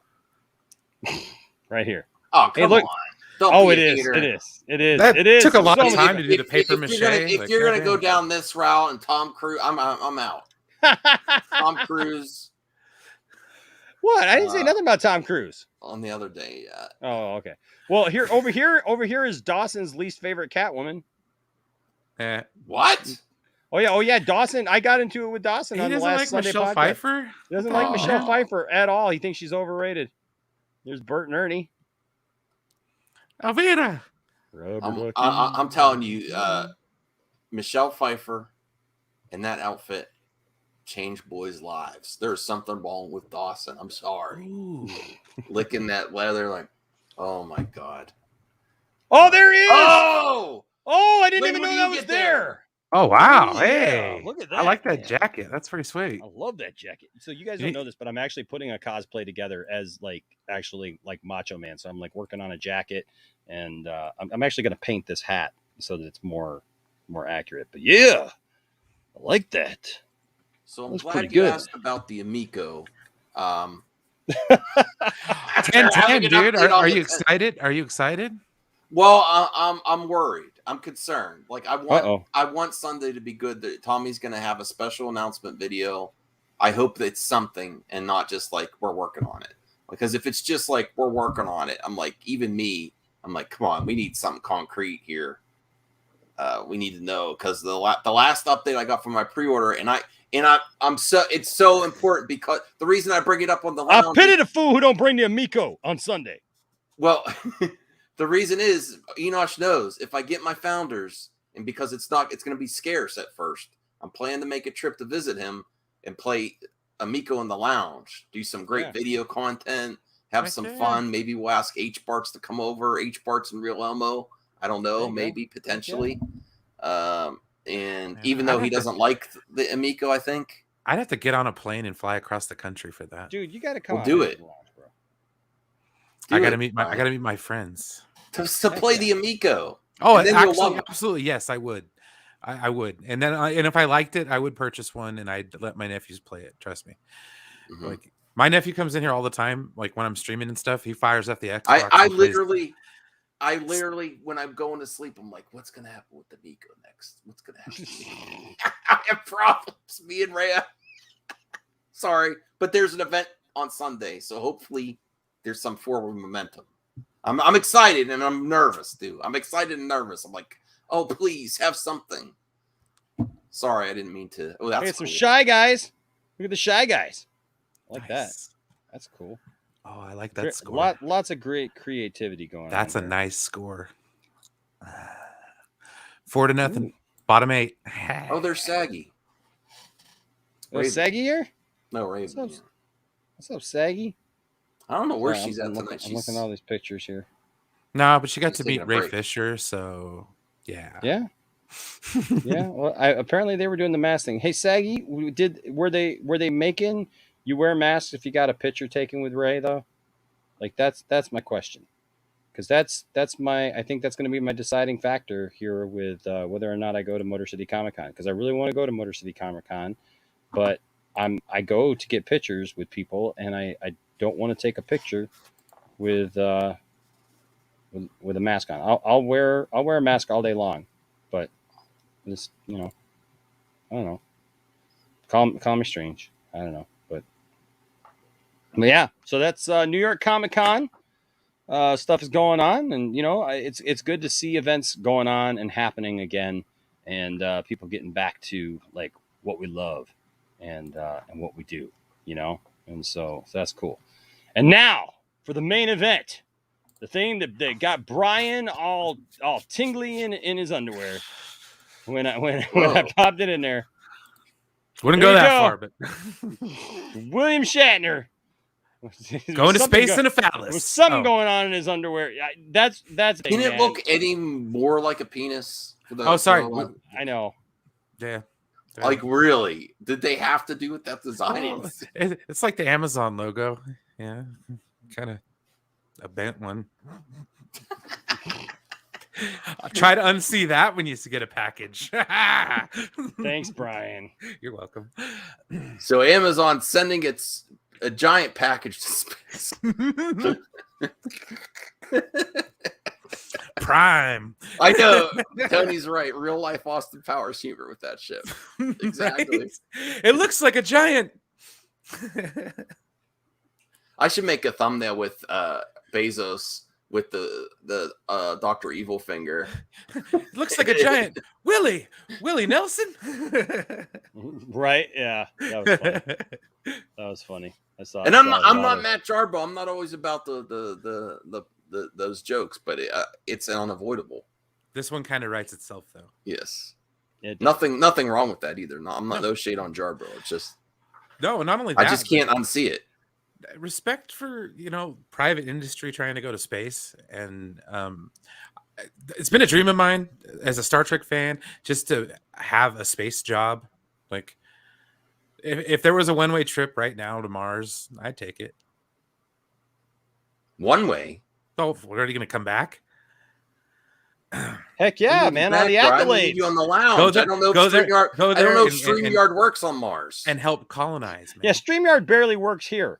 It'll be like a 3-month window where I can talk to you guys. Half the time we're like, I can't keep up with the chat. We can't. Like if you can't stream from space, we're not letting you go. And then there'll be that like NASA delay to where like you'll say something and then like a couple minutes later, I'm like, okay, yeah. I think Enosh is freezing up right now. I just can't imagine that, dude. But like, you'd have to come back because then you get all the accolades, bro. Like you go to Mars and then you come back a hero. Well, you figure you're the founders, first nerd on Mars. The first group there would be like kind of like Jamestown. You know what I mean? Like the original like American colony kind of deal where it's like you're there to survive basically, and that'd be kind of fun. Honestly, I think it'd be cool. Take me out of my comfort zone. Yeah, completely, literally. See, what would be scary for me is the blast off, man. Like I would just be sitting there thinking the entire time, like I don't care, even just going to space or whatever, man. Just like thinking, oh God, please don't let me die. Just please don't let me die. You know what I mean? Like it's just, I don't know. This better not be the Challenger. No, right? Like I'm sorry. Like it's the same kind of thing. It's like I would love to go skydiving, but like I just keep thinking like, man, what a dumb way to die. I'm a big dude, man. I don't know if a parachute would help. I'm just saying, like, I just feel like that. But yeah, so here we go. So Blue Origin is launching the TV star William Shatner on Tuesday. This Tuesday, man. But here's the thing. But employees say that they wouldn't fly on that rocket. I have a question though. Why does Jeff Bezos They're all in that feminists. picture No. look like the leader of like Heaven's Gate? It looks like the leader of Heaven's Gate and Lex Luthor had a kid.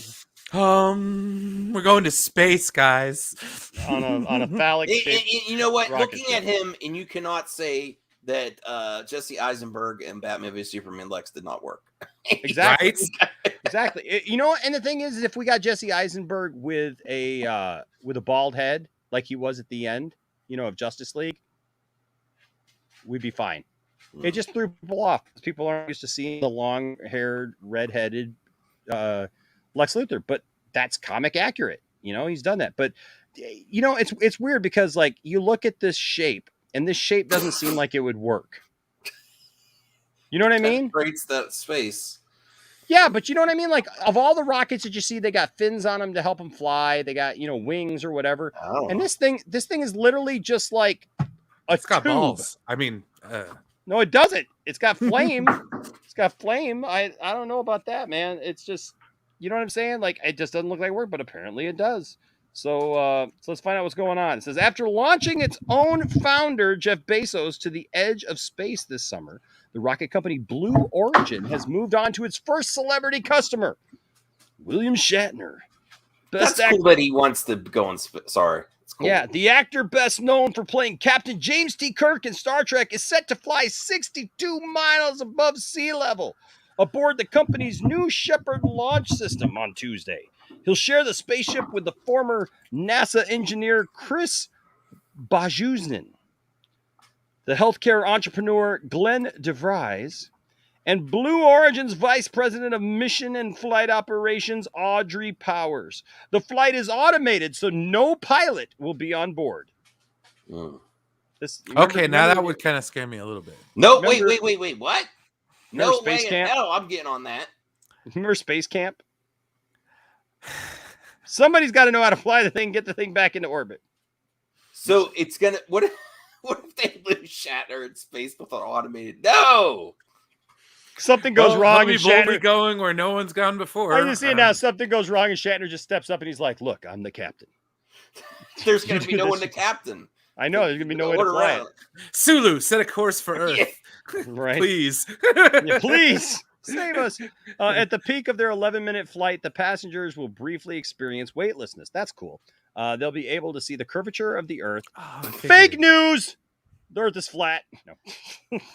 And its thin atmosphere. So far, we've offended the Scientologists and the flat earthers tonight. And its thin atmosphere against the blackness of space. Shatner, who is 90. Damn. Dude is 90 years old going to space. What's your excuse? I'm not going to What's space. my excuse? I'm not an astronaut. H-Bart's here. They're going to kill Shatner. Oh, No, yes. you know what? The dude, man, like he looked. I mean, People the dude would is boycott Amazon if that happened. Oh my gosh, man! It's boy. Can I you don't know. imagine? Oh my gosh, that would be a tragedy. Bezos, he would never recover. That would be a. Are you sure you want to do this, Bezos? You sure you want to risk Well, this? listen to what they say though. Coming up here, it says Shatner, who is 90, will be the oldest person to reach the boundary of space, breaking the record set by 82-year-old aviator Wally Funk on Blue Origin's first passenger flight with Bezos. There he is. There he is. He's spry as all, man. And like, look, he keeps wearing the hair pieces and stuff, so he doesn't, you know. Bezos needs to go with them. If Shatner's going down, so is Bezos. You got There to, you go. you know. Fair enough. Now, this is what Shatner says. Shatner says, I'm thrilled and anxious and a little nervous and a little frightened about the whole new adventure, Shatner told the Today Show on Tuesday. But the flight comes amid fallout from a recent open letter from current and former Blue Origin employees.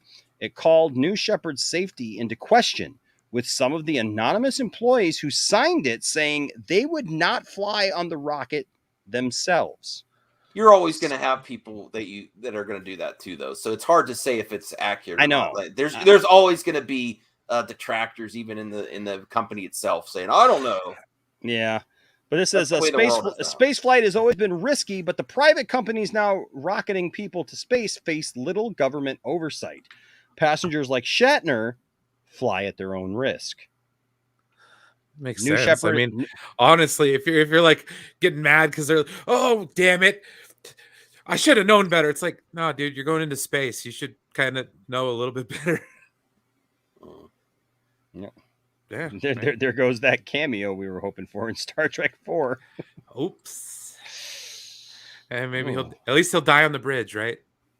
A little bit. Change the name of the ship to the Enterprise. Be like bringing back Generations, man.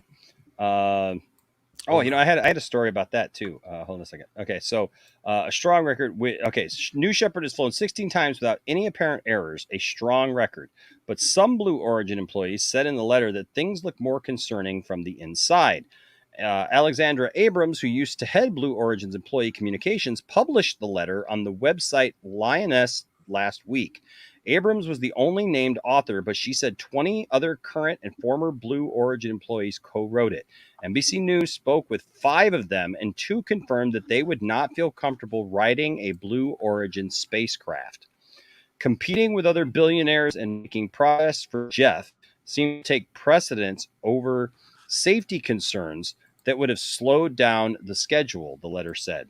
It continued, some of us felt that with the resources and staff available, leadership's race to launch at such a breakneck speed was seriously compromising flight safety. And there's the rocket right there. It says the letter added that for many of the co-authors, safety was the driving force behind the decision to publish it. In the opinion of an engineer who has signed on to this essay, Blue Origin has been lucky that nothing has happened so far, the letter said.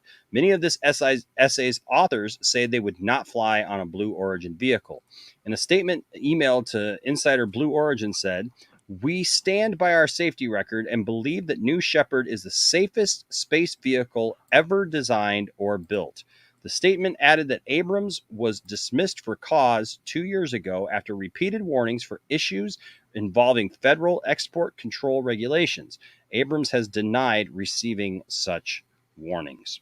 The most nail-biting moments of a space flight are when the engines burn for liftoff, when the rocket separates from the capsule, and when parachutes deploy on the way down. Blue Origin has not shared much detail about its testing process, but it has highlighted some of New Shepard's safety features. Once the New Shepard rocket lifts off, it screams through the atmosphere for about 3 minutes before releasing the passenger capsule and falling back to Earth. During that time, if something goes wrong, an emergency escape system would prompt the capsule to detach and jettison away from impending doom. New Origin has tested that escape system 3 times on the launch pad, in midair, and in space. Presumably, this means that if the rocket threatens to explode, the capsule should be able to carry its passengers to safety. And here we see the capsule itself floating down. I just think it's funny that the way that they still get it down is parachutes. I mean, we went to the moon in the 60s, folks, and we're still parachuting little capsules down. Like, it feels like we just... Does it feel like to anybody else like we went backwards on this whole thing? It's because they ran out of money in the 70s. I mean, we went to the moon. It was fake. My grandmother past believed that it was fake. Really? Yeah. So if the Back rocket before gets cons- ED, gets ED, they can jettison away from it. That's good. Okay, so has anybody heard of Apollo 1? Oh yeah. Okay, so that one never left the ground because they burned to death in the capsule in a training exercise. Okay, stuff happens. You know what I mean? Especially back in the day when it was trial and error. I mean, they were damn lucky to not explode on the platform. I mean, have you guys watched The Right Stuff? Yeah. And the other one that's really good is the one on Disney Plus, the miniseries, The Right Stuff. Oh, is it? I'd recommend that one. It's really good. It leads up to Alan Shepard's launch. But no, those Mercury rockets, those things were terrible. They blew up, hundreds of them before they got one to work. So it's like it was all trial and error then. And so how many monkeys, man? How many monkeys did they go through? I'm just saying there's an inherent risk involved with this. And I'm sure that he's taken it, as it is. And I'm not saying whistleblowers or anything like that. It's just, there's a little bit of oversight here and there. You cut some corners, you do some stuff. It happens. You know what I mean? It's just, unfortunately, the way it is. Yeah. Spherical Man says here, if Shatner's going to go out, this would be the way to go. I agree with that, though. Yeah, it would be an epic way to go out. Guy's like a shark. If he stops moving, he'll die. Oh, yeah, I mean, right, dude. he's James T. Kirk, man. He's James T. Kirk, dude. So he's Hooker, TJ Hooker. Yeah, that's what he's for. Then once the capsule is falling back to Earth, it says 3 parachutes should deploy. I like it. Should deploy. If one fails, the capsule is designed to give more thrust to its downward-facing engines. If 2 parachutes fail, a crushable bumper section on the bottom of the capsule should absorb the impact of landing. The capsule is the most highly redundant and safe spaceflight system, we think, that has ever been designed or flown. Gary Lay, Senior Director of New Shepard's Design, says in the Blue Origin video about safety, in most cases, you have a backup to the backup system. The capsule has oxygen masks, much like an airplane, in case the cabin becomes depressurized. And then here's a shot like of when Bezos went up. Him and his brother and everybody. So they, can you imagine going up there, man, and seeing all that? That would be awesome. Literally awesome. Experiencing weightlessness. Says about 1% of U.S. Send Brian, GoFundMe Brian to space if you really. There we go. Let's send Brian to space. Who wants to send Brian to space on a giant penis? How much is it? I'm down. Probably $1 million. You gotta pay for gas. Yeah, probably more. About 1% of U.S. human space flights have resulted in a fatal accident, according to an analysis published earlier this year.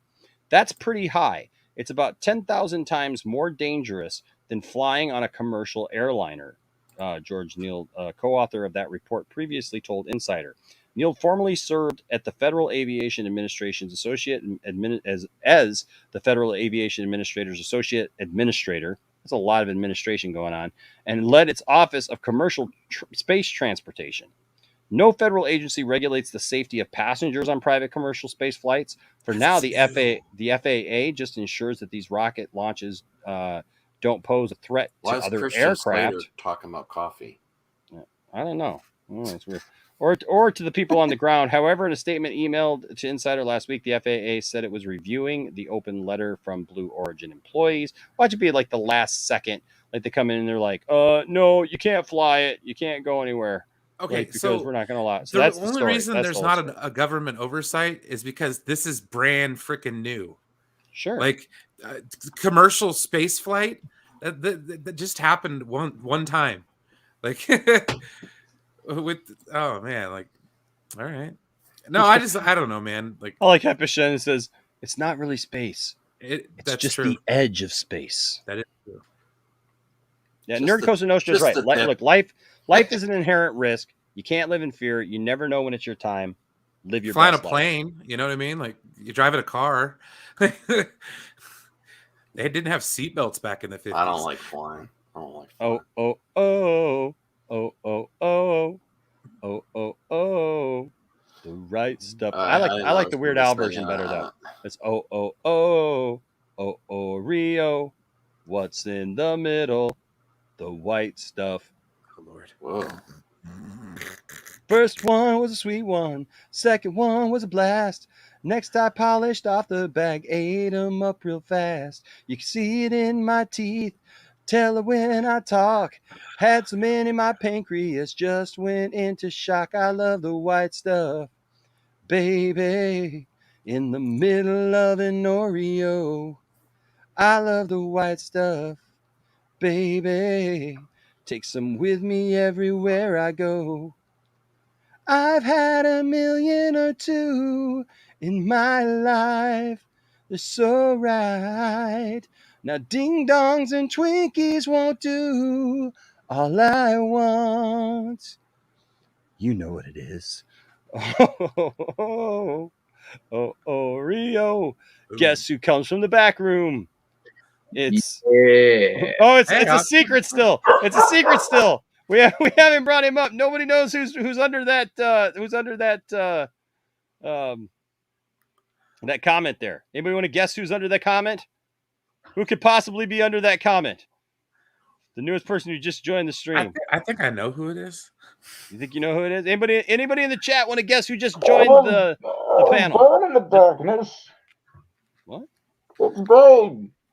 Bane? Oh, Bane's here. It's Bane. It's Bane, Mr. Wayne.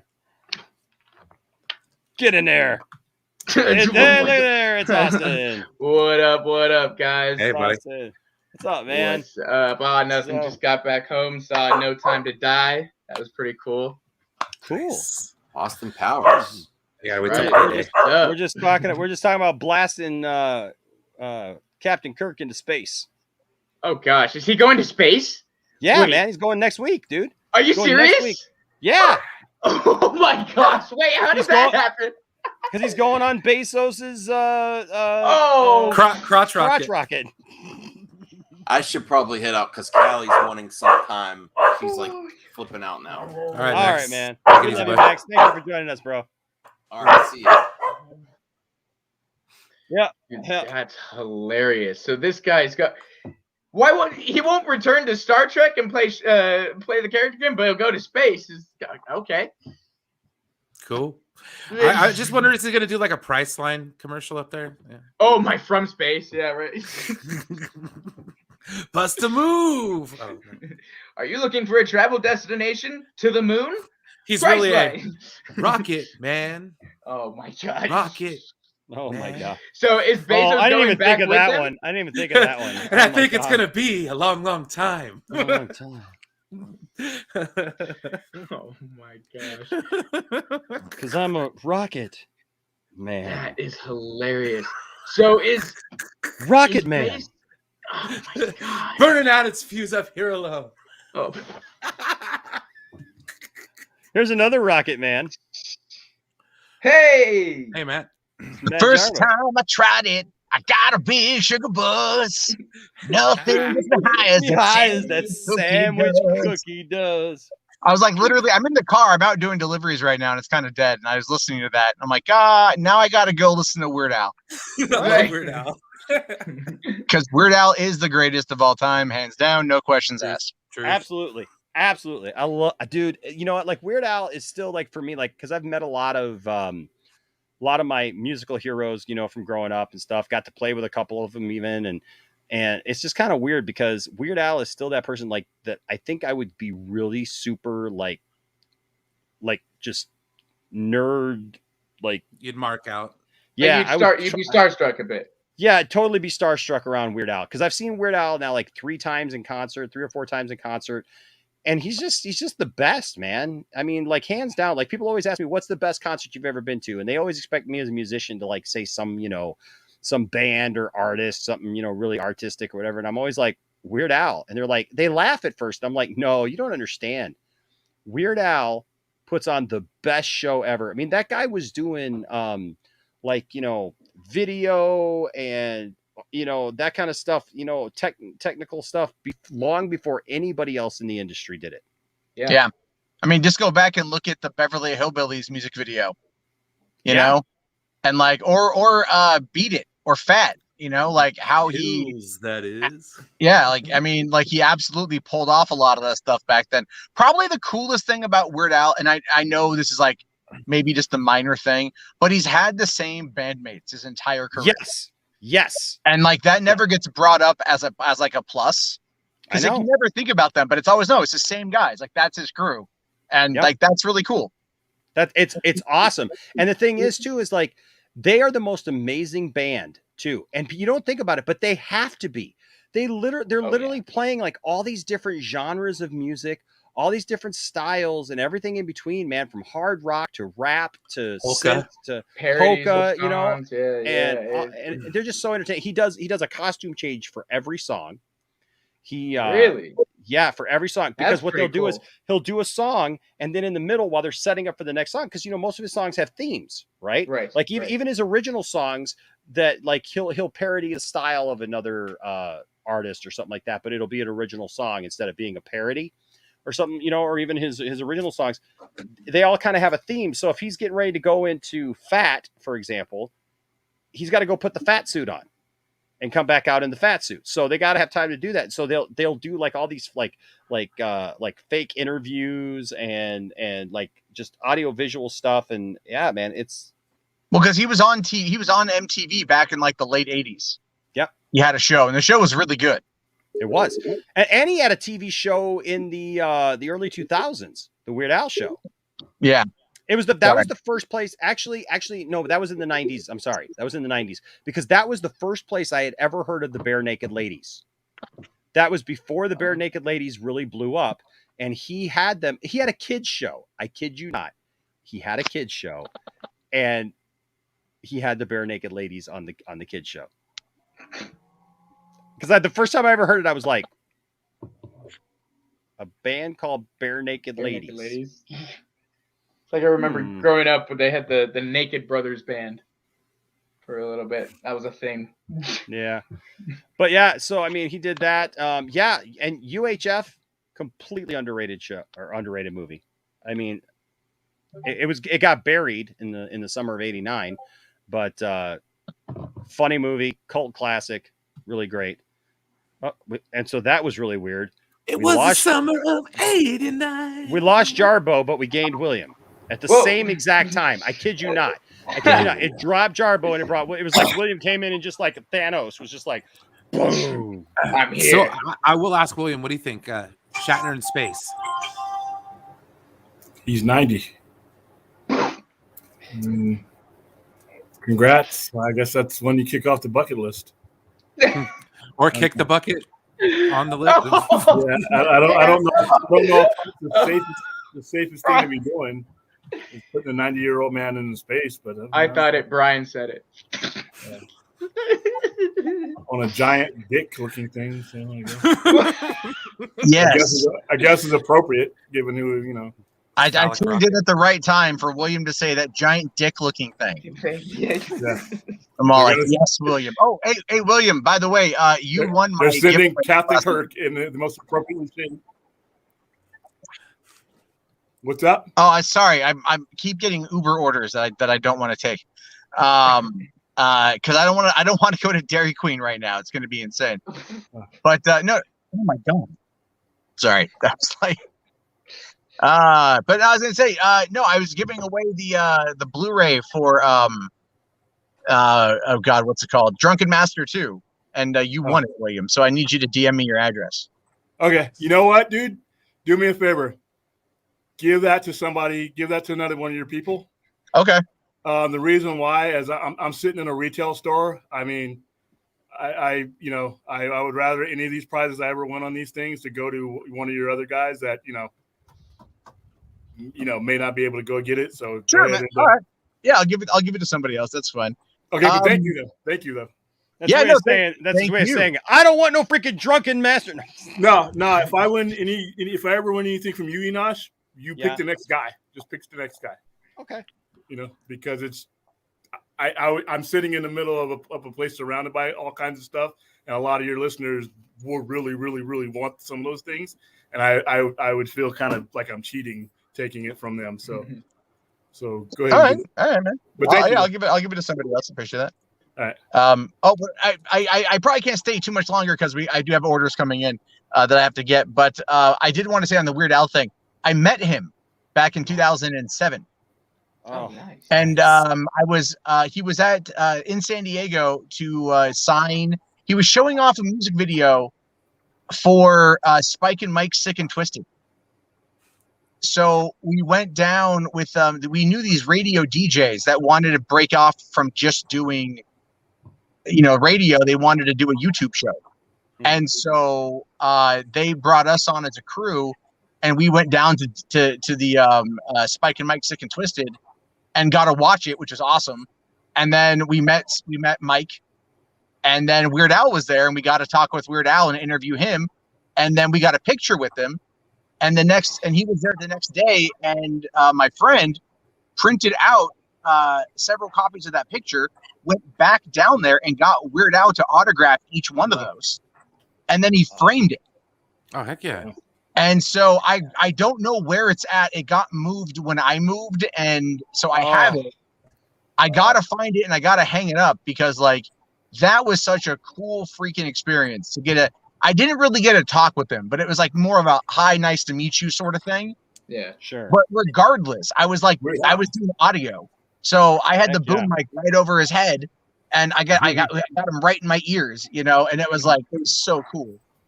That's awesome, man. That's awesome. Yeah, I would love to meet Weird Al. I think he's him and maybe Mark Hamill, as far as as far as my childhood, kind of thing, I'd like to meet Harrison Ford, but I just feel you meet Harrison Ford and Harrison Ford's just never really in a good mood. You're always going to get it. Did you shoot Greedo first, or did Greedo shoot you first? I don't care. that will be on Frosty's tombstone. Yes, yes, yes. Right. I can just imagine, I'd be nerding out, and he'd just be crushing my childhood. Most valuable autograph, possibly the most valuable thing I have in the store that's not for sale. This is Bill Bixby's autograph. My mom was a flight attendant for Continental Airlines, and he was sitting in first class, and she got him to autograph this for me, and then he passed away a year and a half later. The Incredible Hulk will not be presented this evening. Yeah, and I've had this since '93. Oh wow! It hangs right next to the Stan Lee picture. But yeah, when they passed away like that, and he was relatively young, I was like, wow. And then I got Stan Lee's literally 1 year before he passed away, when he was out here in Vegas. I got Dawson really good a couple of months ago because we were doing that Sunday podcast thing, and he was wanting me. Every week he wanted us to share a song that we love. Right. And so 1 week I share Albuquerque. And that's a great song. It's an awesome song. And I share Albuquerque, and I went through the entire lyrics of the song. Yeah, I mean, that's not hard to do. It's an 11-minute track. I think that track is 8 minutes. Genius in France, I think, is 11 minutes. I know Trapped in the Closet is 11. I think Albuquerque's long though. Is definitely long. I always thought it was 10 or 11 minutes, but it might be. It might be. I know that maybe it's Trapped in a Closet that's 8 minutes long. No, that's definitely 11 minutes because but he doesn't do the whole song though. He doesn't do the whole song. No, he won't. No, not live, but I mean, on when that album Straight Outta Linwood came out, I probably listened to that damn thing on repeat. I can't even tell you how many times. Oh, I know, yeah. It's and even now, like I'll still listen to like White and Nerdy and just like love the hell out of that track. First in my class there at MIT, got skills. I'm a champion in D&D. MC Escher, that's my That's favorite it. MC. KP40, I'll just have a great team. My rims never spin to the contrary. You'll find that they're quite stationary. All my All my action figures are cherry. Scott Stephen Hawking's in my Stephen's library. My MySpace page is all totally Yeah. pimped out. Got people begging for my top 8 spaces. Yo, I know pie to 1,000 places. Ain't got no gap, but I still wear braces. I order all of my sandwiches with mayonnaise. I'm a whiz, a minesweeper. I can play for days. But you see my sweet moves, you're gonna stay amazed. Moving so fast at the place ablaze because I'm killing app. I haven't run. Half past out. I'm number 1. Do all my calculus just for fun. Ain't got a gap, but I got a soldering gun. Happy Days is my favorite theme song. I sure kick your butt in a game of ping pong. Ace any trivia quiz you bring on. She flew into JavaScript as well as Klingon. I did that. Right. I did that at karaoke one night. And it was funny because we did it at this little place that I'd never been to before. And when I did, right as I started, literally, I get up there and stuff. The place wasn't, like the place didn't have very many people there or anything. All of a sudden, right when I start, this group of about 12 African Americans walk in and they hear the song start and they look up on the stage and they see me, this white boy, up there getting ready to do, and they think I'm doing the Chameleonaire song. They think I'm doing Riding Dirty. And they all just look at me with this look. And I'm just like, this is either going to go really bad or it's going to go over really, really well. And so then I started with White and Nerdy and I nailed it, man. I just absolutely nailed it. And like, they were giving me high five. Like they're all like, when they heard what I was doing and they're like, white boy, they're like give me a high five and stuff, man. It was awesome. It was awesome. But that's one of my go-to like karaoke. I don't do karaoke very often, but when I do White and Nerdy and like I do White Wedding, and then I started doing Hit Me Baby One More Time. There you go. Because that seems appropriate, right? Just saying. Okay, can we talk about can we talk about this? I'm interested in this. Okay, I'm really glad for Brittany that she's gotten free from her conservatorship. Okay, she's not free yet. She's not free yet. Yeah, well, she's going to be free or whatever. I mean, she's got a little bit more leeway or whatever. But yeah, is anybody else concerned about like all of a sudden she started getting a little bit of freedom? And like, here's what my concern is.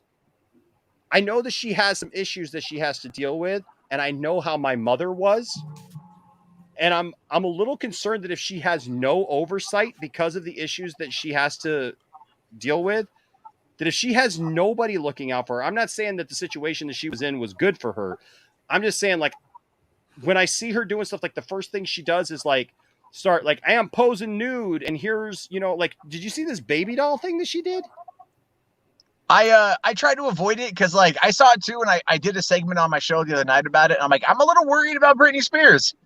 Yeah. And apparently I'm like the only one who's a little worried. I mean, no, I guess you are as well. But yeah, I'm just like, because what it is it's not just that she's like doing the nude stuff. I don't really care about that. It feels like I think the comparison I made was like the Amish kids who do Rumspringa, where they get they get that little bit of freedom and they're like, I'm gonna get tattooed and do heroin, baby, and all that stuff. And but this guy that she's with is like, oh, I want to get married, I want to have a baby. I'm like, her sons are teenagers. They're almost all grown up. And I'm not against a 40-year-old woman having a child, obviously, but I'm like, at this point, I'm like, ask yourself why you're having a child at 40. Ask yourself why you want to do all these things here, because your dad is now out of the picture. That's the whole point. It's like her dad is out and they're going to go after the dad. And that's going to be the really interesting thing. But I got to bounce. I got to go get an order that's going to take me to the middle of nowhere. That's going to have no cell reception. So that's all right, man. But hey, fun. Yeah, thanks for coming in, man. Appreciate you. Yeah, definitely. We'll talk soon. And all right, I'll see you guys. Be careful out there, man. Be careful out there, bro. Yeah. Out in the middle of nowhere. That sounds like the makings of a horror movie. Right. If you hear banjo music, run. Oh. Yeah, I know. Don't pull over for anybody. Don't let them make you squeal like a pig. So I'm gonna find. Okay, so yeah, Albuquerque is 11 minutes and 23 seconds. So yeah, it's 11 minutes and 23 seconds. And then I'm trying to find out here. The Giants won game 1 of the National League Division Series. Yeah, because that bitch ass home plate umpire Carlos Torres. Whoa! Carlos Torres. Genius in France. Genius in France is 8 minutes and 57 seconds. So I had them mixed up. Genius in France. Genius in France feels longer, but it's not. I need a manager of my team to come out of that dugout, and losing Dave Roberts isn't going to hurt me because he can't manage anyway half the time. I need him to kick dirt, get thrown out of the game, do whatever you need to do to put the seed in their head. If you give a ground ball pitcher, a mediocre one, an outside edge like that, outside the zone, he's going to strike out everybody and have a shutout. He'll look like Oral Hershiser. Yeah. I'm like, what the hell's going on? And everybody just went, okay, go back to the dugout. Screw that. I'm getting thrown out the game. Oh, I'm getting in your face. You pull some crap like that in the postseason, man. Like I said, you can't do your job right. There's a lot of people out there that need jobs right now. True. Get the robot. The biggest case for the robot ump was made tonight. Give me Johnny Five out there calling balls and strikes, because that son of a bitch couldn't call jack tonight, and it hurt. Yeah, good to 10 strikeouts. Yeah, Ouch. and if you look, what makes it worse is the modern technology where you can see the strike zone. So it's not like the old days when I was a kid and you just like it was a judgment call. You see him missing the strike zone, and you see him calling this bull for strikes. I'm like, come on, dude. If you're gonna just a bit outside, get rid of the square so it doesn't look so obvious. Say you're gonna have technical difficulty. Oh, we can't pull up the strike zone right now because it looked really bad at times tonight. You saw the little ball go there outside the square. And I'm like, come on, man. And the announcers are like, wow, guess he gave that one to him. Of course he did. So yeah, they got home job, but game 2 is tomorrow. There you go. Okay, so that's all I had prepared for tonight. But I do want to talk about this Nerd Cosa Nostra comic because actually Max brought it up and I forgot to talk about it. So according to Daniel RPK, the Flash movie will revisit all the DCEU movies and give them an alter take. WB would use the Flash movie to set up a new Justice League movie. I think I already blew my wad on this one today. Yeah. That's what we thought. Yeah, it all depends on how you do this. Like I said, if you do it the right way, you could actually salvage your entire franchise. If you do it the way they've done things the past 8 years, it will make it irreparable. It will, and I said today on our RJ channels, it will be a generation, at least 12 years, before you're able to get this right again, because so many people will just stop caring. Everything you do now will become white noise. Nobody, when you screw up this many times, people just stop caring. They don't hate you. They just stop listening to you. And sometimes that's worse. Yeah. And they move on to other things. There's just too many other things right now for people to move on to, for them to be doing stupid stuff like this. And one word, if they use the word reboot again, then they, like I was telling before, 50% of your audience is gone. Done.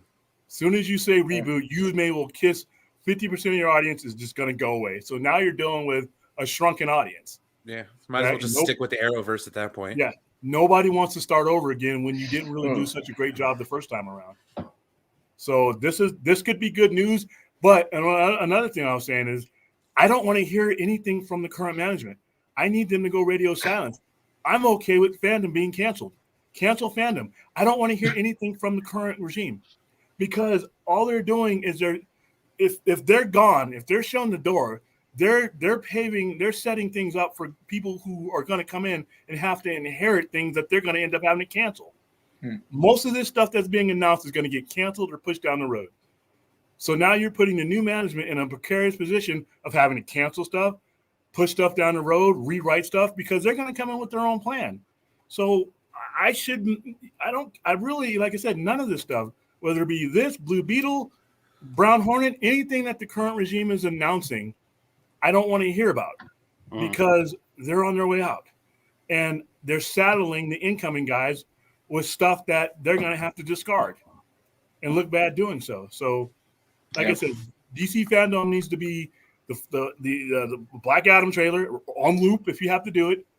And the Flash trailer, show me it 3 or 4 times in different languages. Fill up that 4 hours of stuff that doesn't hurt the guys coming in, because that's all it is. I mean, literally, it would be like somebody getting voted out of president, and on January 19th saying, you know what, I'm gonna re-interior decorate the White House on your way out. Nobody cares. You know, nobody's gonna care. And if you mess it up, they're gone. That's like a tree falling in the forest. Yeah, like I was telling Austin today, it's like that house, that rental house. You're gonna move in, you're gonna buy a house from somebody.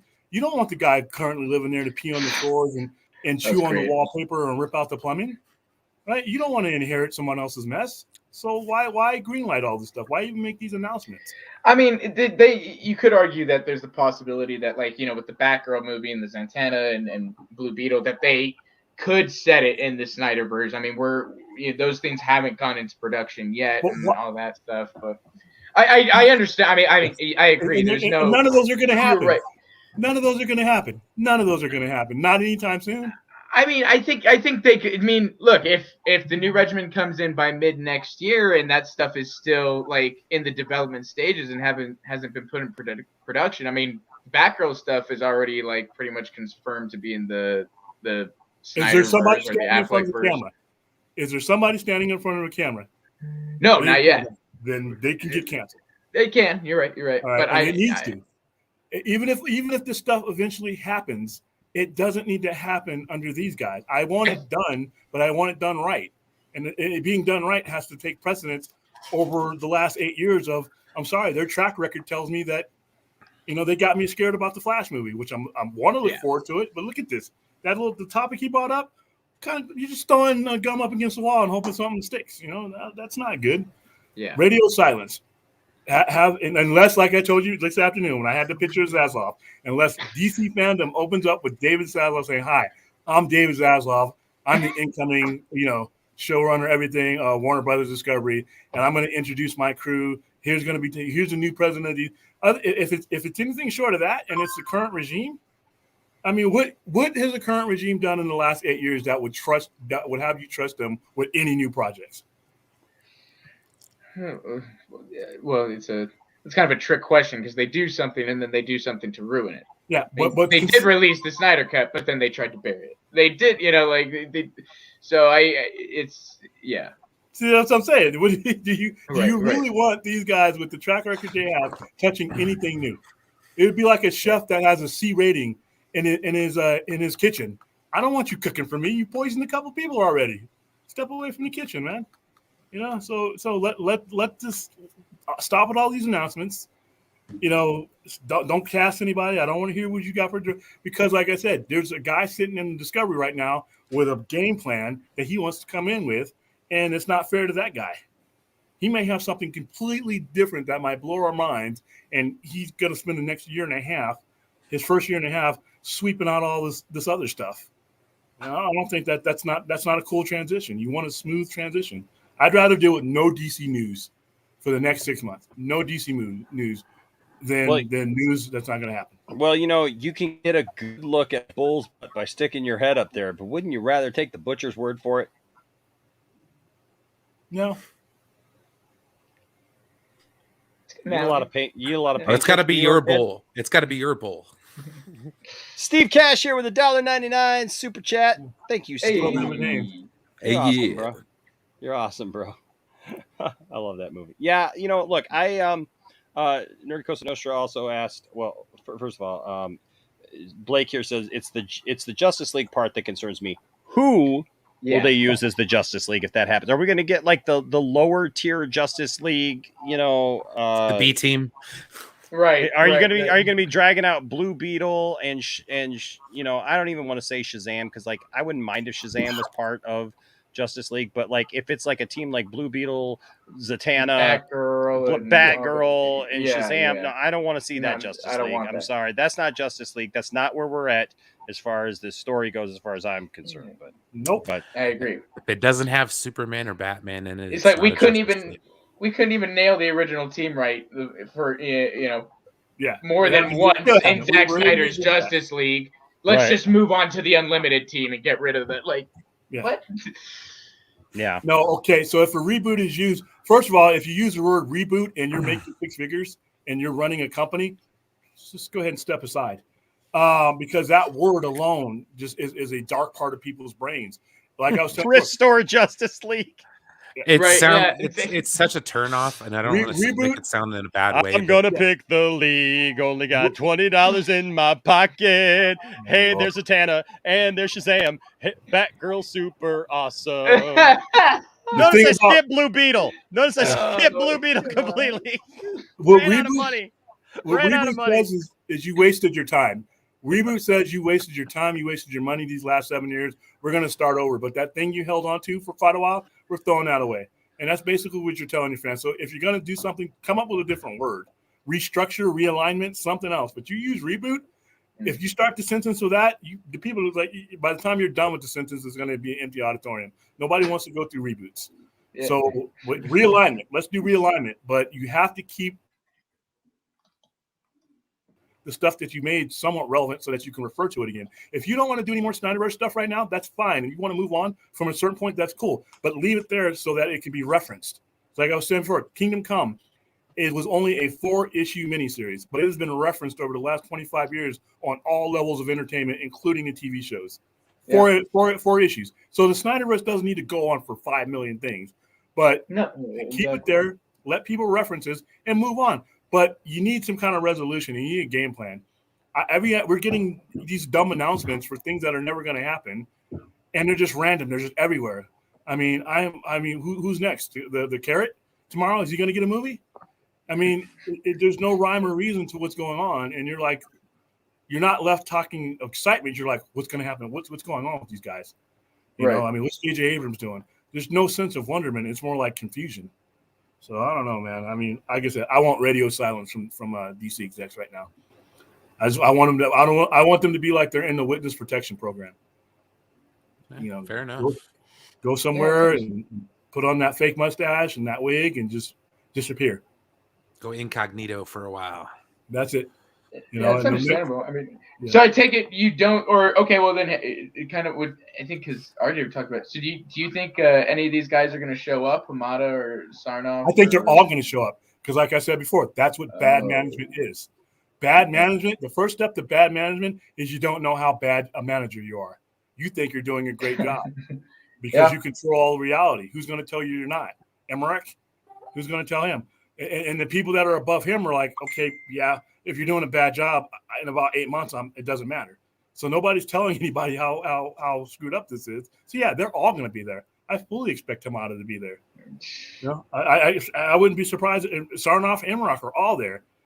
That's what bad management is. If you ever needed a class, if they gave a class on bad management, literally you just need the slideshow from 2013 all the way up to now. And unfortunately, that's what it is. So yeah, they'll all be there. They'll all be there, unfortunately.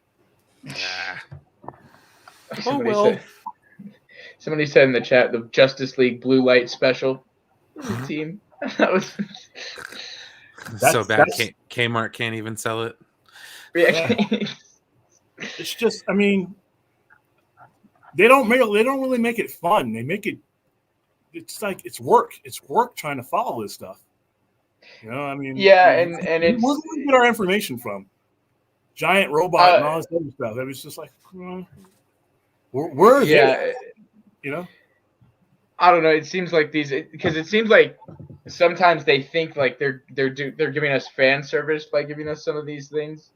I remember looking a while ago at like the upcoming slate or whatever, and I saw like Plastic Man on there or something. I'm like, why would you do that? Why the hell are they developing Plastic Man? And why on God's green earth? For what reason? For who? Who did this? What man were you talking to? And right. It all goes back. One bad decision leads to another. I'll say it over and over again until the horse is dead and comes back to life. Movie like Suicide Squad.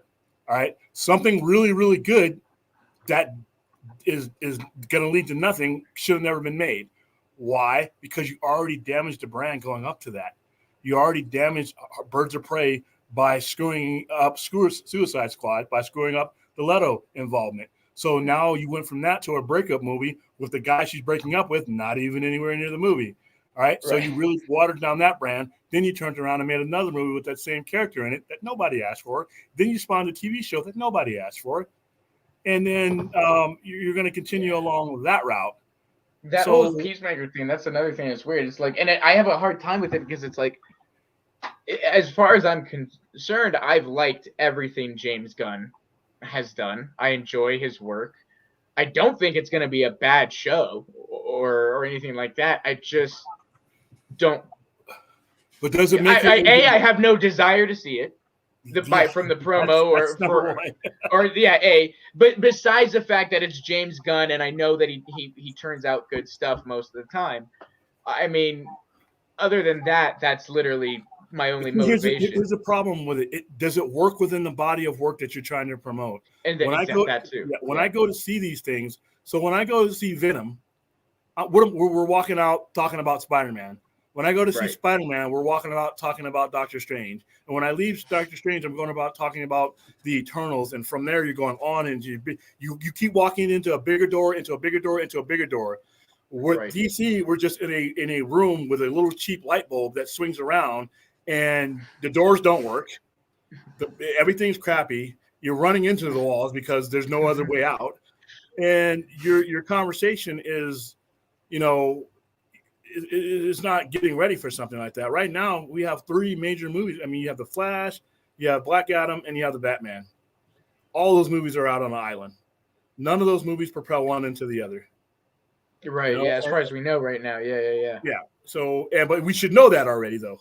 We're close enough to these movies to where we should be getting a lot more excited than people are, and we can't because we're like, we don't know. There's just too many factors that are just up in the air with it. Yeah. I think if anything, the thing that's probably going to have the most success is the Shazam movies because they already feel so separate outside of the DC movie. They feel like, kind of more Marvel-ish. But they're still adjacent though. Like they still have that connective tissue between the two shows. And that may be your doorway back into the stuff I want to see. But because that's my whole thing. And if they wanted to just. They should just stick with what's going on right now. Yeah. Not like you said, dude. The word reboot is poison. Yeah. As far as I'm concerned, you might as well just say goodbye. Yeah. Say goodbye. It's over. Don't even shake hands and say hello. Just walk into the room and say goodbye. Because as soon as they hear your spiel, here we're going to do. We're going to restart. Oops, I'm sorry. I have to go pee. Right. I never come back. Reboot. We're going to start over again. Oh, start over again? I'm sorry. I got to go drink out of the toilet. I would rather do that than sit there and hear about another reboot. And it's not just in movies. Comic books, reboot is like it's the worst thing because you're telling somebody who's invested into a certain amount of time that what they have been investing in is no longer relevant. And that investment is not just about money sometimes. It's about your mental energy in following these things and to their resolution. When you buy a run of comics, you follow it to its end, to its resolution, whether it be a storyline or an entire run. Yeah. So when you come in and you basically take the legs out from somebody, and like I said, you got people that got on all these DC movies back with Man of Steel. What have they gotten? What payoff have the people who started with Man of Steel gotten? The Snyder Cut. Yeah, we got the Snyder Cut. How many years later? Yeah. You had to fight 4.5 years. You had to fight 4.5 years for something that may or may not lead to something else. That's not cool. Yeah. Okay, Batman. Batman. If you signed on in Batman in 2016, it's now been 6-7 years. What did you get from that? Waiting around for him to appear with 8,000 other characters in the Flash movie, including a 92-year-old Michael Keaton. That's your payoff for investing in Ben Affleck's Batman. And Wonder Woman. You started off with a really kick-ass Wonder Woman who would take someone's head off, and you got 80s queen in an 80s movie with no 80s music and no 80s theme, and a really bad sequel. So you started with these cool things, and they led to nowhere. Now you're going to start over again? Well, see, man.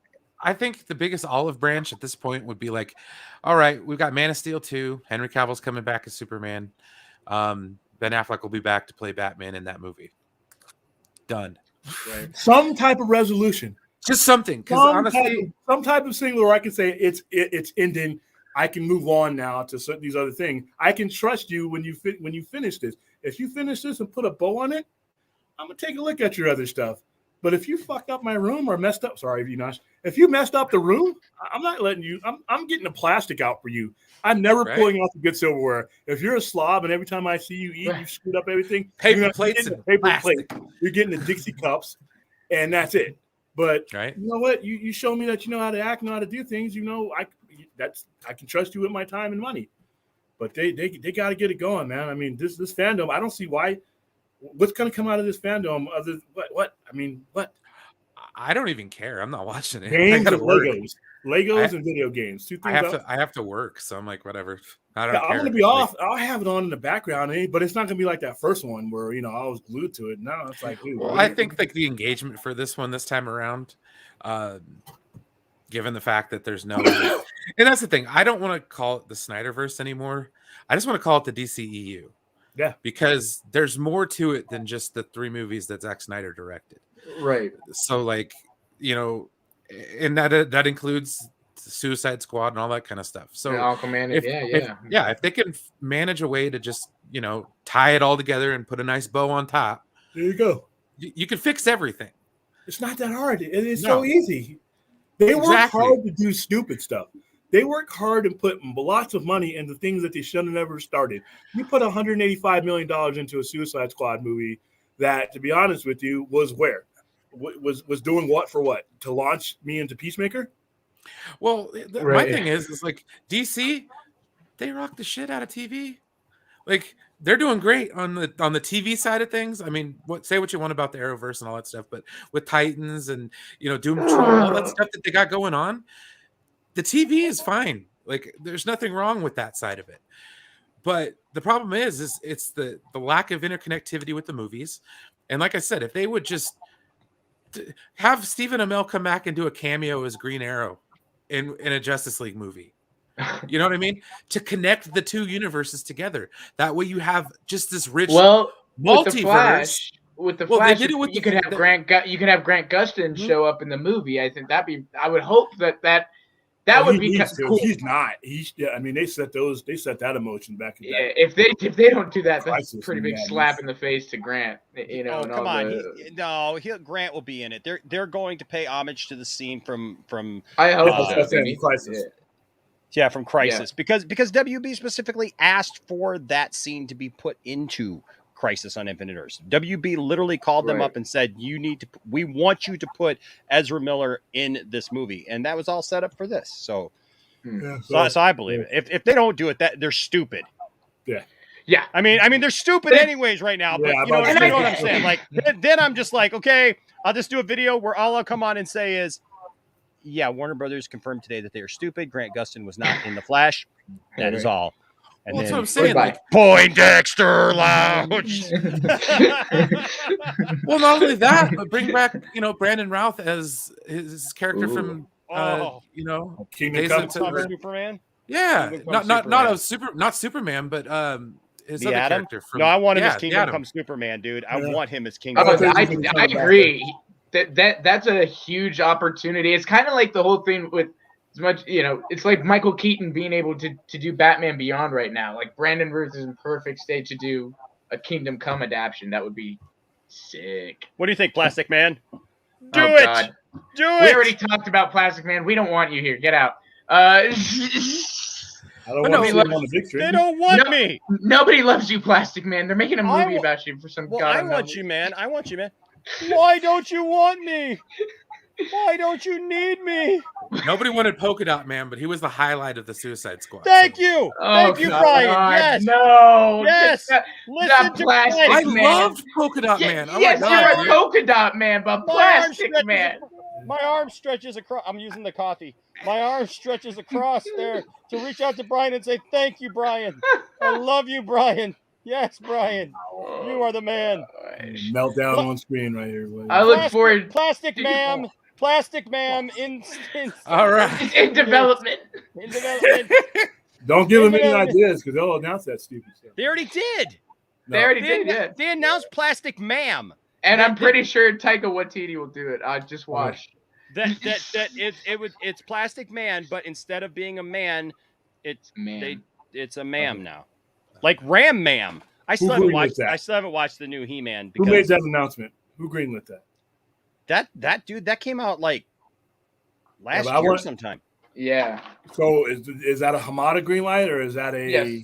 Yeah. Okay. Hamada. So that just adds to the resume of when I sit him down and I'm like, "Hey, it's not working out, man.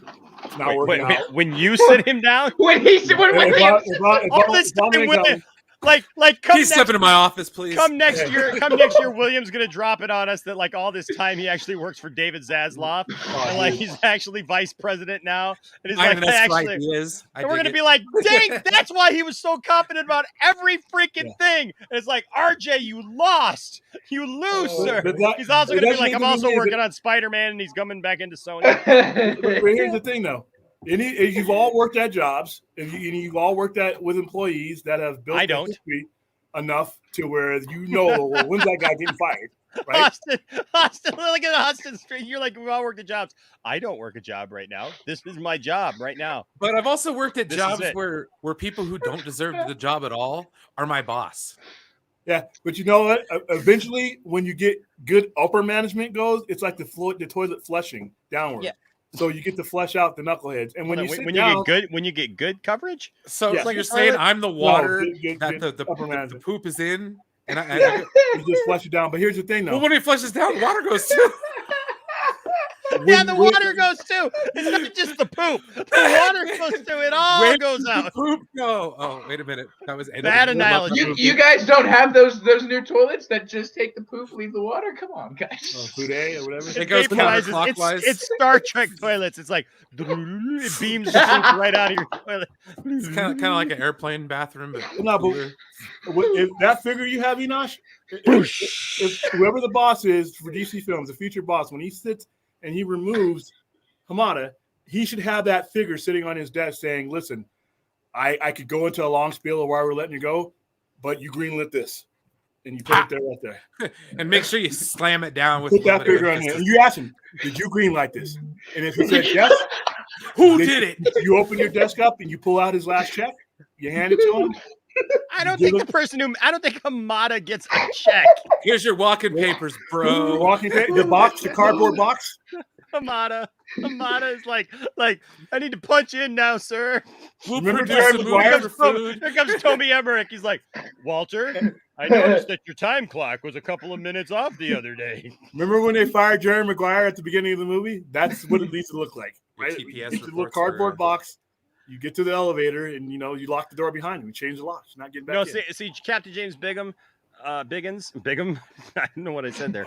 Yeah, exactly. Exactly. Yeah, are you kidding me? No, see, that's the problem. There is not a plastic man. That's the problem. There's not a plastic. Is it going to go into GameStop? Why is that even a remote reality that this could ever happen? That's enough for somebody to be fired. That there's a remote possibility that what just popped on that. It was at this moment that Brian realized he had just effed up. I mean, come on, man. Cancel Brian. It's ma'am. How is the fans going to take it seriously if they don't take it seriously? Walter, you burnt your last burger. Yeah, exactly, dude. You got to go. Take your apron. You're out of here. Spoilers, William. From one William to another. Hey. Like I said, I wish I could be in on that meeting because I would be like, there, I got a list of stuff while you're leaving. Well, you know what? You may not be in on that meeting, or you might be. So can't cancel Brian. I think we should start a hashtag. Get the William Hamada interview. That is an interview that I would absolutely love to see. A sit down, deep dive across interview. The table.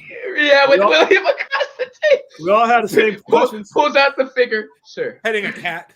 Did you greenlight this? Did you just takes out a bunch of different figures? Did you say no to this?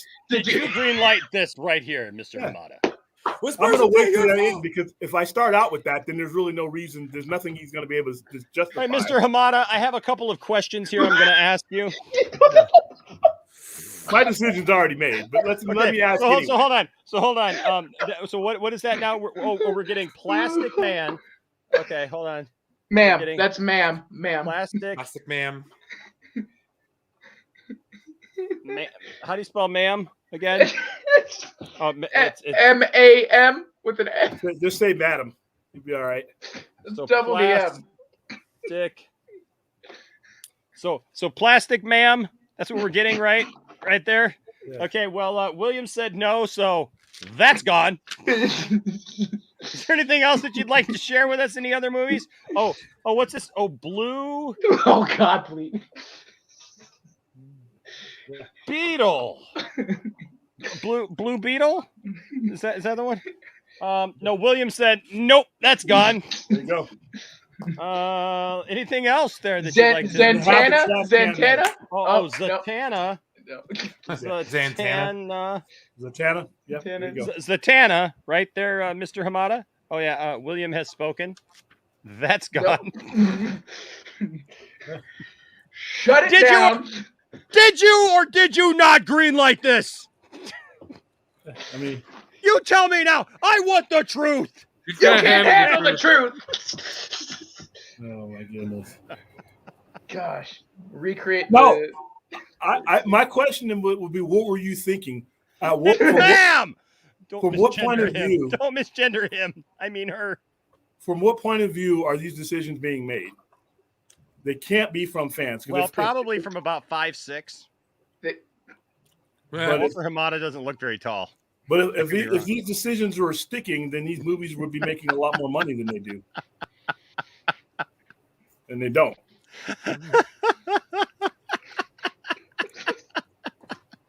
That's probably the point of view. I'm just saying. He asked what point of view. Probably about 5'6". How tall is Hamada? What's Hamada you? Oh, man. I'm gonna look it up. Walter Hamada. I don't even know where you find that. I'm gonna look it up right here. Walter Hamada height. Hey, we gotta be careful. We don't want to come across as height supremacists here. You know what's funny? I looked that up and it pulled up Ray Fisher. Height, weight, age. Yeah. His birthday is September 8th, 1987. He is 6'3" and a quarter inches. One day after He's me. a Virgo. Yeah, he's one day after me. He weighs somehow it knows that he weighs 209.5 pounds. Damn. That is very specific. And a He half. probably filled it out on a SAG paper or somewhere, and they got it.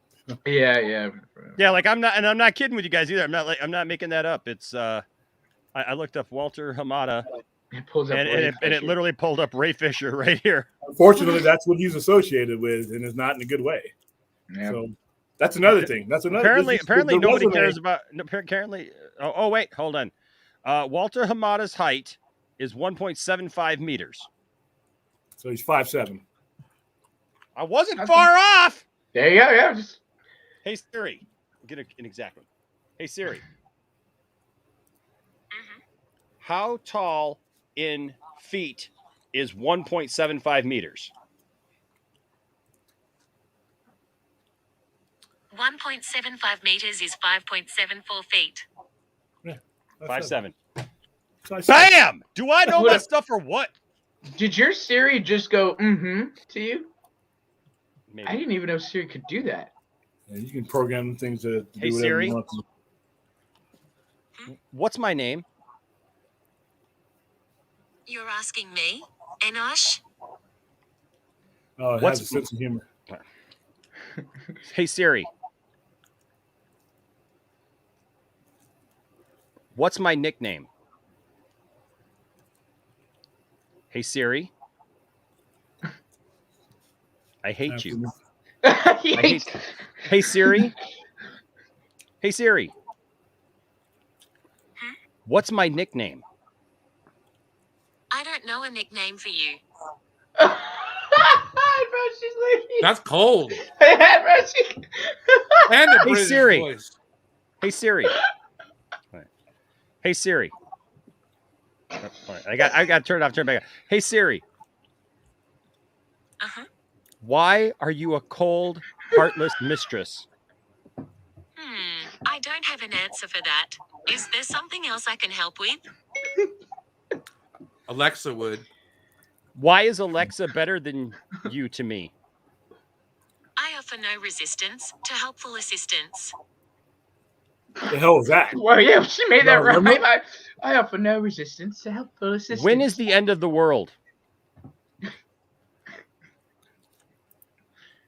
Tomorrow. Oh. Yeah, She says like she didn't say it though, but it's DC written. fan, though. It says in 3, 2, 1. Nothing hilarious. happened. I guess we're in the clear. Like that's what I it wonder what said. Android does. Your Siri's a bit of a smartass. I hate Siri. Yes. Hey, Google. I swear to God, I Where's the hate end of the Siri. world? It Yeah, never okay, Google's freaking way works. better.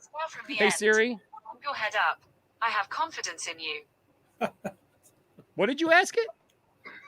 Hey, Google, when is the end of the world? I hope the world isn't ending. I'm just getting the hang of this job. That's Hey, different Siri. answers sometimes. Hey Siri, when is the end of the world? I don't think there really is an end to the world. Just change. And lots of things are changing for the better. That's How about that? philosophical. Hey Siri. What? Hey Siri, do you like superheroes?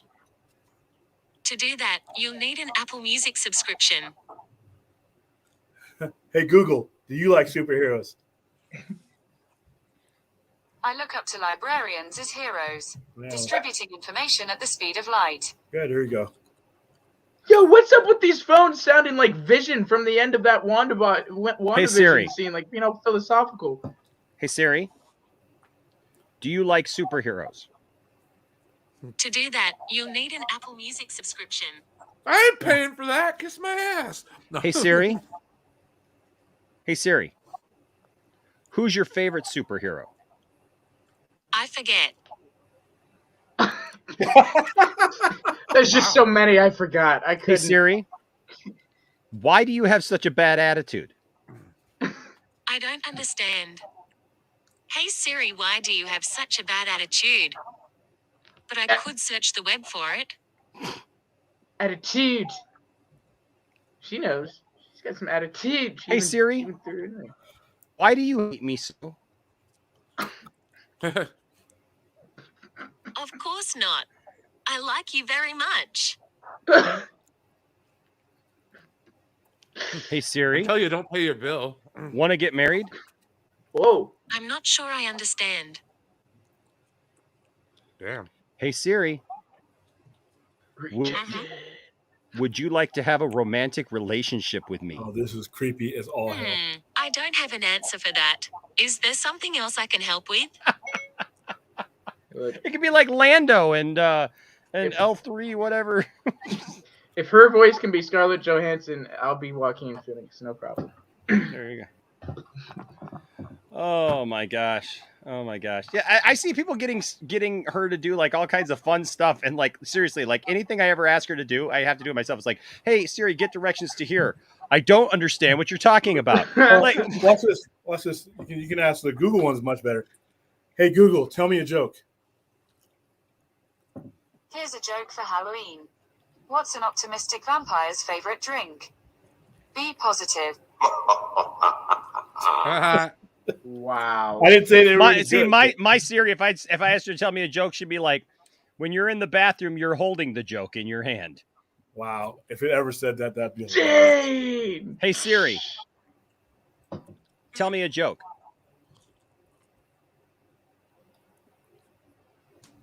One sec. Did you hear about the criminal ink? It was in the pen doing a long sentence. Oh wow, dude, that's actually kind of clever. But Wow, that was horrible. That was a horrible joke, Siri. That's almost as bad as the. She said, "I'm sorry." My bad. Well, hey. So I got an idea. I asked you. I asked everybody, but William did not answer. Oh, William, was I here? Yeah, go ahead. yes. Are you prepared to defend your championship Tonight. Oh, right here, right now. Right now. I got I'm it ready about to go. to shut down the store and leave. We got 3 players. I don't want to be here all night either, but we just do one. We just bust out the Jeopardy. People have asked for it already. Last round. Quick round. I'm literally about to shut this down and go. You gotta let me know ahead of time, man. I tried. You didn't answer. When did you ask?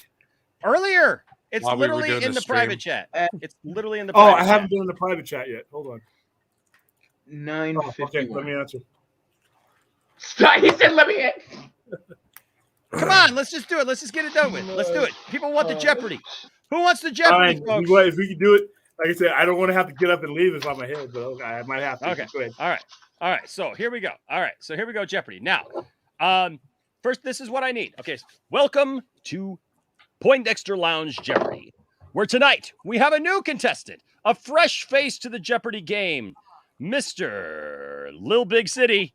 That's right. Lean on me himself, Mr. Austin Lean.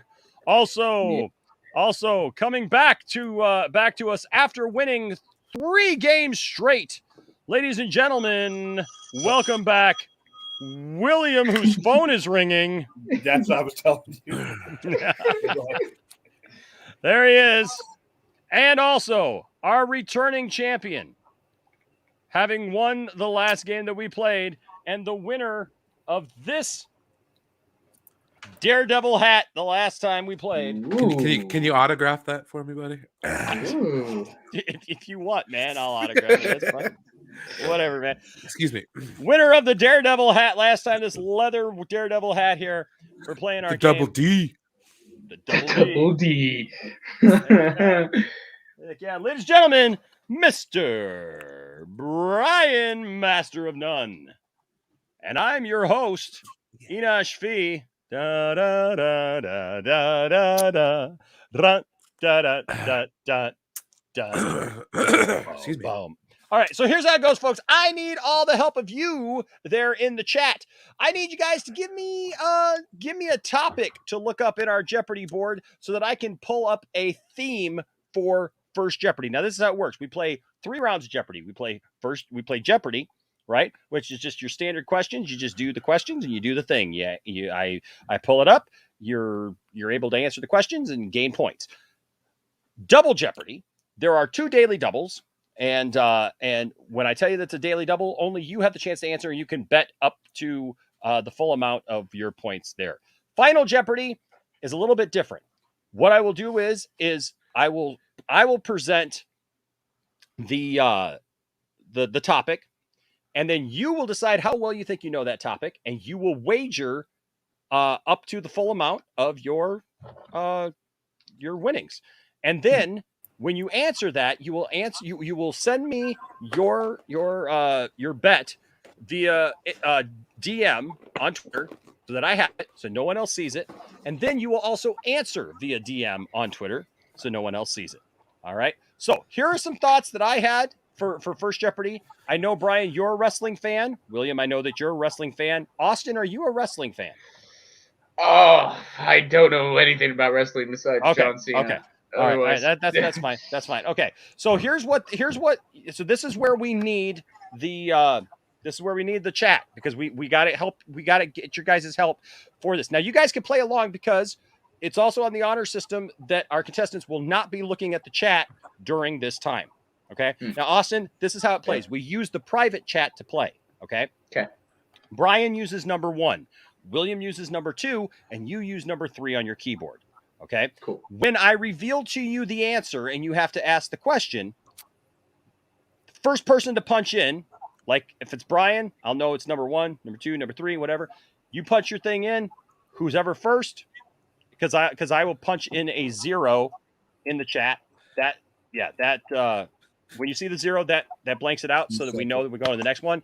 Whoever answers first, or whoever buzzes in first, gets to answer, right? And then down the line, if you also buzz in, like say Brian buzzes in, he doesn't get the answer right, whatever, and you buzz in second, you get an opportunity. Now, you don't have to answer. Like if he answers something, that was your answer, and you're like, oh, that's not what I thought it was, you don't have to answer then. Okay? If you're the first to buzz in, you have to answer. That's how it goes. But if both of you miss it and William knows, then William can either choose to answer or not to answer. That's how it works. Now, okay, let's go back here. Hey, William Smith, we'll get you in here sometime. Yeah, if you want to play sometime, that'd be awesome. Okay, so somebody's thinking Halloween themed, like horror icons or just horror movies. It's Bradley. Famous movie one-liners. I can look that up. I would get crushed. Music genres. You're all right with that. 90s comedy movies. Oh, that's what we got so far. I will nosedive on that one. I think I could do that. Destroy on that one. Mm-hmm. Yeah, I could do that. Any thoughts? So you don't think William, you got 90s comedy movies? I don't Like go any- see comedy movies at all of any era. So That's right. You're an angry old man. That's right. I forgot about that. Ladies and gentlemen, go back and watch William's rant on the Hematoverse and what about let me look at my Jeopardy board then, and since you guys didn't like that, here, let me look at some suggestions. How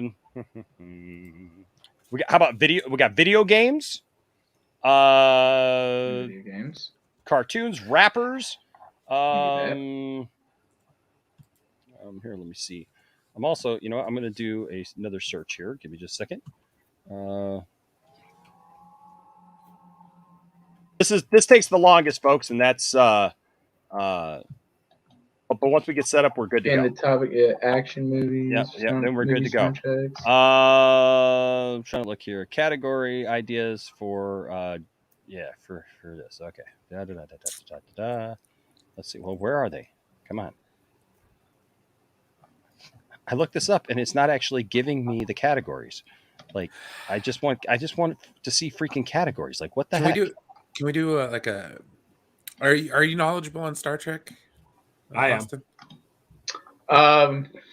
A little bit, but not like you guys. Okay. Gotcha. Yeah. I was gonna say it would be interesting to see me and William go at it at some Star Trek trivia, though. Yeah, I'm ready. Okay. Let me see here. Hell, I didn't even do Star Wars. Star Wars, you probably have the edge on me on because I'm definitely more into Star Trek than anything, but you could so I mean here's some. I mean, there's television. Maybe I could look up television in general. Music, history, geography. I could try some history. I could go for some history. Yeah. History's good. You like history? Okay, let me look up history here. European history. I love that shit. History. Let me see what I got. History. Okay, these are some ones. So we got these would be the topics, but there's other ones too. So I'll tell you those as well. Okay. So this one has mythology, world history, Bollywood, GK, and random. There you go. Or black history, China, Dodgers, GMO, and random. Warriors of old. Would you repeat that? ABCs. This is war. Location. That's what we're gonna do. We're gonna do that one. I think that one will be good. Okay. So team 1 is Brian. Any special name, Brian, or just Brian? Yeah, we'll just go with Brian this time. All right. How about you, sir? Team 2 there, William. Just William. William. And how about you, Austin? Alien. Alien, yes. One of my. Is that your real last name? No, it's my first initial and then my last name. So my last name's Lynn. Oh, Lynn. Yeah, my last name's Lynn, and then you just add the A, so it's Alien. It's not Leon. No, it's Lynn. I don't care how you pronounce it. I mean, That's just too convenient that you have a cool name like that, man. You're right with the Cool. It is cool. Like Art Star. Or, right. Okay. H Parts with the $2 super chat says Enosh is a real Defoe. Hey, you missed it, man. We were talking about if we were talking about last night on the show that if Willem Dafoe does show up in the Spider-Man movie, forget anybody else being able to play Green Goblin in the MCU. It's done. Yeah, I heard that. We were talking about it last night. It's just done. It's just done because Willem Dafoe will outshine everyone. Well, Melina is already going to outshine everybody as anybody else coming in as Doc Ock. They're never going to be able to do an MCU version of that character now. Well, they could do like the chick Doc Ock, like they did from the Spider-Verse, or maybe, something but that. But I mean, it's just, you know what I mean? Like, you're never going to be able to do like Dr. Octavius, is what I'm saying. You know what I You're mean? right, Like, yeah. And the big ones with Defoe, I think I agree with, is like Defoe is now, and that's you can't recast Norman Osborn. You killed it. You killed all chances. So yeah, we talked. Would they bring James Franco back though as Harry Osborn? Oh dear God! New Goblin is back. I like pie. I like pie. Okay. So here we go, guys. This is what I'm going to do. I'm just going to pick one randomly, and that's how we will go down the line so that you can pick. Of course, everybody in the chat, feel free to play along and be thinking of the next one because I'm going to allow the chat to pick the next one. So, guys, be thinking of the next one, and we'll pick one from that, a fun one, that we can do. And here we go. Everybody see the board? All right. The penis mightier. Oh. Yep, that's it. Okay. We're going to start with would you repeat that for 100? Players at the ready on your buzzers. And here we go with Jeopardy. Would you repeat that for 100? This declared martial law and allowed the Senate to get rid of its enemies without a trial. This Emperor Palpatine. What is Emperor Palpatine? William, you are first, sir. What is your answer? See, you guys didn't do pop culture stuff, so for the first Jeopardy, that's why I'm going to let the comment section pick for next time because it's not pop culture. It's going to be real history. So this declared martial law. Yes, this is real history. Not. Did you want a different history? What did you want? Okay, I didn't hear. I was shutting down my lights when you said. Okay. Would you guys rather do like sci-fi movies or action movies, something that's more pop culture-y that like I think everybody would probably be a little bit more into, or movie soundtracks or something like that? I don't know. I mean, that's what I'm down. I want because I want it to be fun too. You know what I mean? Yeah. And like so here. Okay. I was going to say, what is habeas corpus? I totally got rid of it already. Sorry. Oh, damn it. 100 points, Brian. Let's go. Right. I don't think that was right anyway. Okay. How about this? Guess that movie line. They got random, comedy, action movies, random, and random. Sure. Sure. All right. I think that works. Yeah, this works for this. So we got Brian. Just setting it up takes the longest. William. An alien. So do you like that Katy Perry song Alien? The ET. Oh yeah, Yes. Big fan. Love that song. Great the song. Bush song is better though. Which song? Bush Alien from 16 Stone. Oh. True. Okay. All right, guys. So here we go. I am ready to now play. I remember that I gotta pull this out into another window there so that I can don't get back close and it forth. down and Yes, don't close it down, Enosh. Don't mess it up. Lots of pressure, Enosh. 35 people are watching. Don't mess it up. For the 35 people watching and in attendance, 30 people now. we present the main event. It was like you said the 5, and they were just like, "Oh, they acknowledge." Yeah, All all right, a real here- clash of champions. They heard history and they were like, "Oh, this is bullcrap. I'm not watching this. What the heck? It's not even going to be funny." All right. So here we go. We're going to start with comedy for 100. Are you ready? Players at your buzzers. That thing looks like Osama bin Laden's beard. Oh, god dang it. Is that what movies is from? Yep. I have no idea. Comedy for 100. Just give me 1 second. I gotta toss my nephew out real quick. Anybody?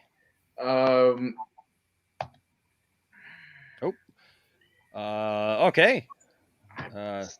Guess. But I'll say, what is Borat? No, that is incorrect, sir. You're at minus 100 points. Anybody else want to take? Anybody else want to take a guess? William? No, I have no clue. There it is. Harold and Kumar escaped from Guantanamo Bay. Okay. All right. So nobody got that one. I will pick another one. We're going to go. Oh, wait. Brian's not back yet. All right. When Brian comes back.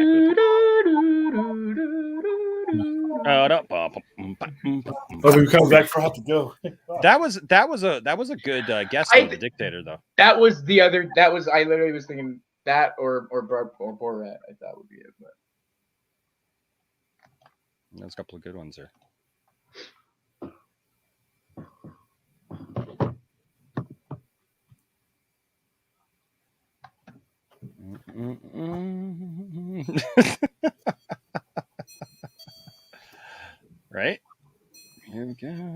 So hey, let's while we're waiting for Brian, let's take a commercial break for our favorite place to go and eat, the lunch trench. All over town, people are talking about the lunch trench. It's the ditch where you can eat your food. Hi everyone, in the Poindexter Lounge. I hope you enjoyed Legends of Tomorrow, and thanks for watching.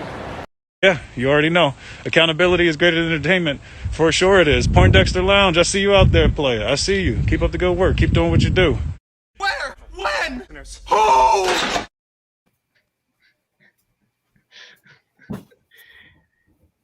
And Brian. That's cool. I didn't even know you had the. I hadn't seen the Brandon Routh before. Oh, you didn't see it? Yeah. I That actually is I have so- Judith Hogue as well, from Teenage Mutant Ninja Turtles. Yeah, dude. Like, heck so yeah. sick. Oh, dude, it's sweet.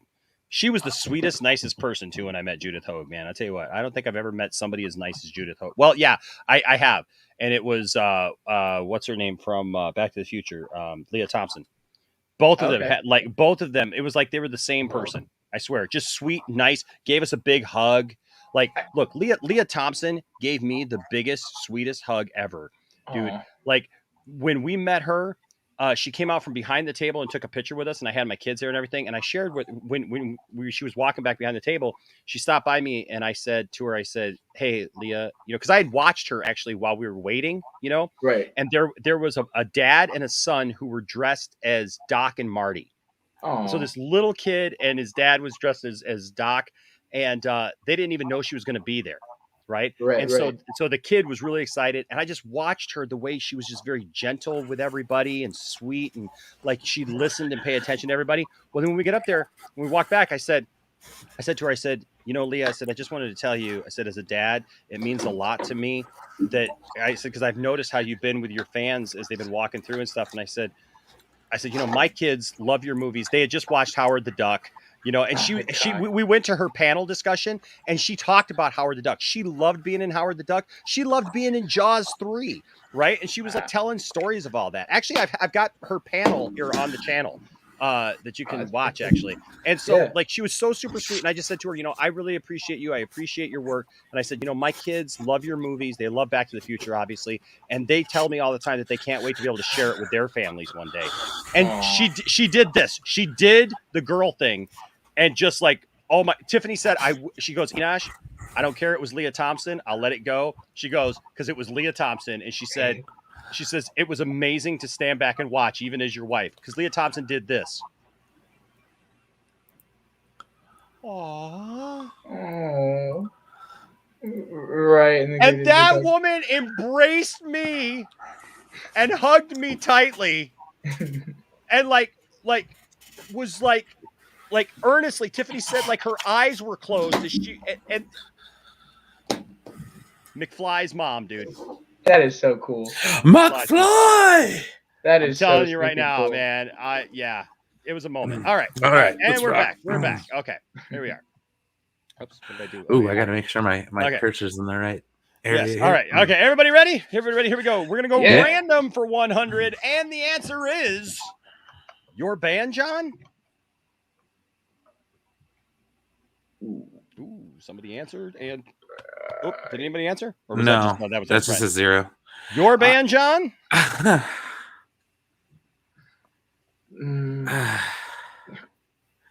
It's hella vague. Yeah, that's. Anybody? Nope. Yeah, no, I don't. Walk the Line. Wow. Yeah. Wow. Okay, here we go. Action movies for 100. That was truly random. Yeah. Yeah. All right, action movies for 100. Say hello to my little friend. Oh, yeah, we got 3 answers now. Okay. And Austin was in there first. What is Scarface? And I think I could take a chance on this one without showing it to anybody, and that is Scarface.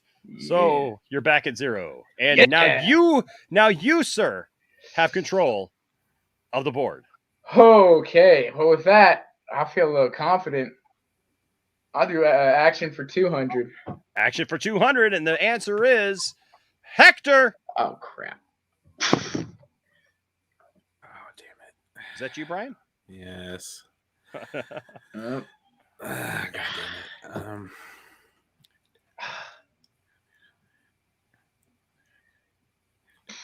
This is turning to be a little hard, isn't it? Yeah. God damn it. Pass. Anybody else? Anybody else want to take a chance? Hector. All right. Troll. Oh, Jesus Christ. Who was going to get that? I'm sorry. Oh my Oh my gosh. I feel like I've let you all down. No, because that's what Bird okay. Knight Star the other night. I got to not do that. Austin, you still have control of the board. All right, let's do another one of those randoms for 100. Which one? Left or which one? Left or right? Left. Left. Random for 100. The answer is Adrian. Oh, and William was in first. What is Rocky? I was going to say Rocky Hot is Shots. These big one-liners, yeah, literally.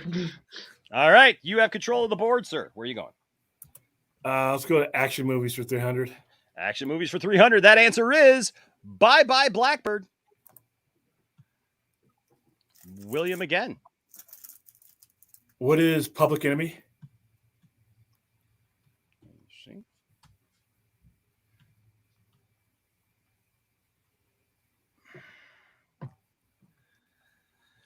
Okay, how tough should I be on this? Should I be a little more forgiving or should I be exact? I'm going to ask the chat. Chat, should I be forgiving a little bit or should I be exact? I'd say if it's anybody but William. What is Michael Mann's Public Enemy? Chat, give me an answer. Should I be exact or should I be a little lenient? Public Enemies. What is Public Enemies? I don't know.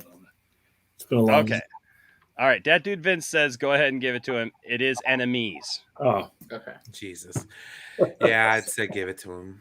Okay. I just want to make sure I'm fair, right? So, okay. You still have control of the board, sir. Action movies for 400. Action movies for 400, and that answer is let's put a smile on that face. And that goes to Brian, Master of None. What is The Dark Knight?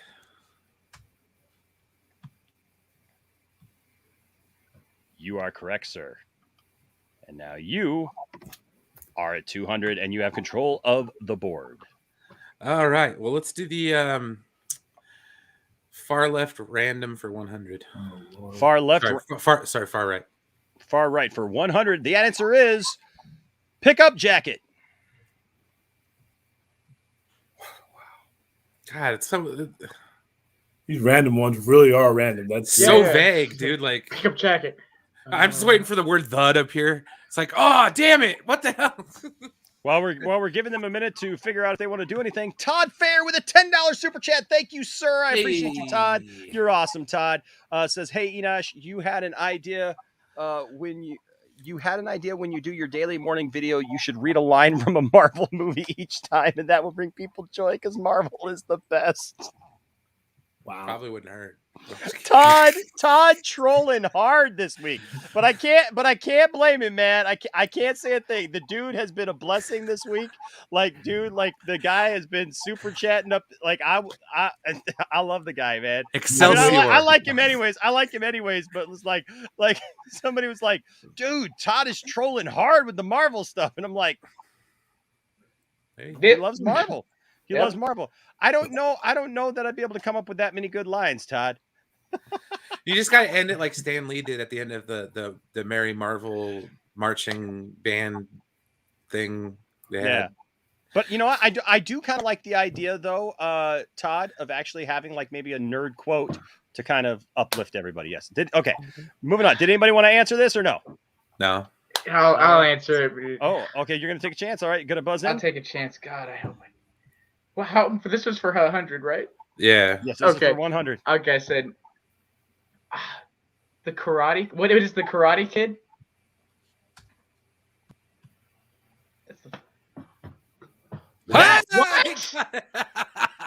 Yes. Yeah. Look at the look on his face right now. What? Let's go. That's my one for the night. That was the most exciting 100 points we got all night. Out of nowhere. Let's go. Out of nowhere with that one. Jeez. Well, yeah, because now I remembered the scene. He's like, pick up the jacket. Pick up jacket. This jacket. Yeah, yep. All right. You have control of the board, sir. Where are we going? Let's try comedy for 200. Comedy for 200, and your answer is, it's got 2 speeds. I know what she's talking about, but I just don't know what the show is. It's got 2 speeds. It's a dildo, but I don't know what else it is. Okay. Gosh. While they're doing that one, Todd, our winner, with another $5 super chat, says, or maybe you could read a Kevin Feige quote every day. Oh, man. Like the one that was, hello, darkness, my old friend. That's funny. That's hilarious, Todd. Springer show. That's Kind right. to yourselves and to each other. And to each other. I love Jerry Springer. I don't care what anybody says, man. Like he got off the rails. But to know that he was actually the mayor of Cincinnati, and you know why he had to step down from being mayor of Cincinnati? He paid for a hooker with a check. Yeah. Gotta have that cash, bro. Traced back to him. All right. Anybody it's got 2 speeds. No? Yeah, I don't All right. Old School. Oh, never seen that movie. It's when he Neither has have the doll. I've actually Been a never long seen time. Old School as well. All right. Alien, you still have the board. Let's do a random to the far left there for 200. Random for 200. Answer is, we go into the ship.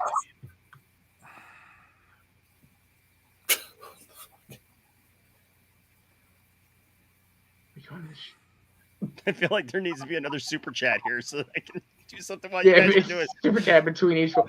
I like it. All the hard ones get a super chat. A super chat for you. And we went from Jerry Springer to Oprah. A super chat for you, and a super chat for you, and a super chat for you. Anybody? We go into the ship? No? I'll take another guess. Might as well. All right, I'm gonna take a guess. All right. What is Titanic? That'd be right. I swear to God, that is not right. Okay. I was like, damn it, man! I'm gonna start throwing shit. Hey, Rose, we going to the ship.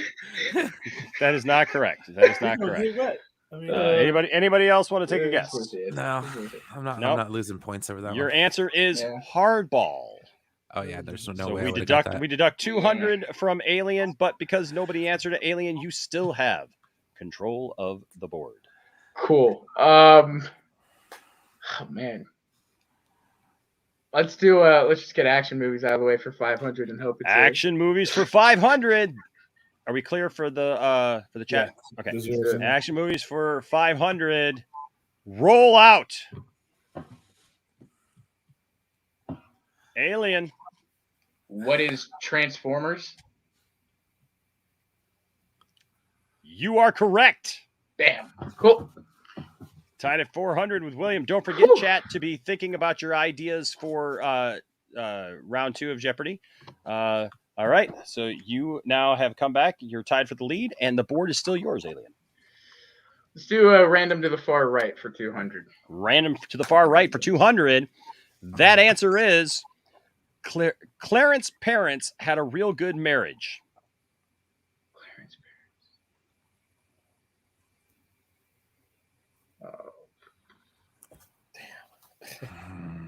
Clarence's parents had a real good marriage. Who's Clarence? Brian, Master of None. Oh God, what is I Feel Pretty? No. Oh, okay.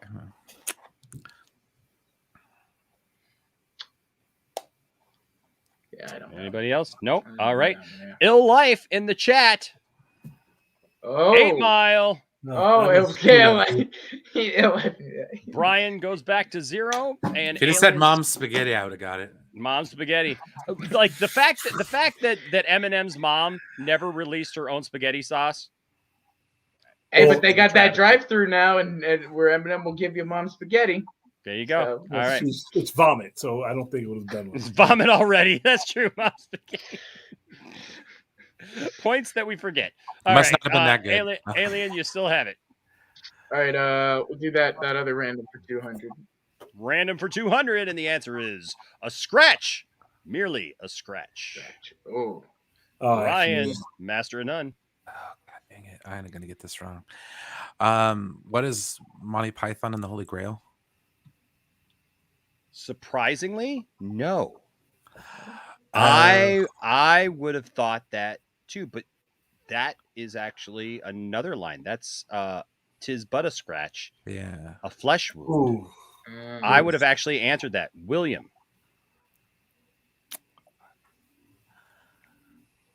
Monty Python and the meaning of life. I don't know. He took my answer, and that was the answer I was going to hit.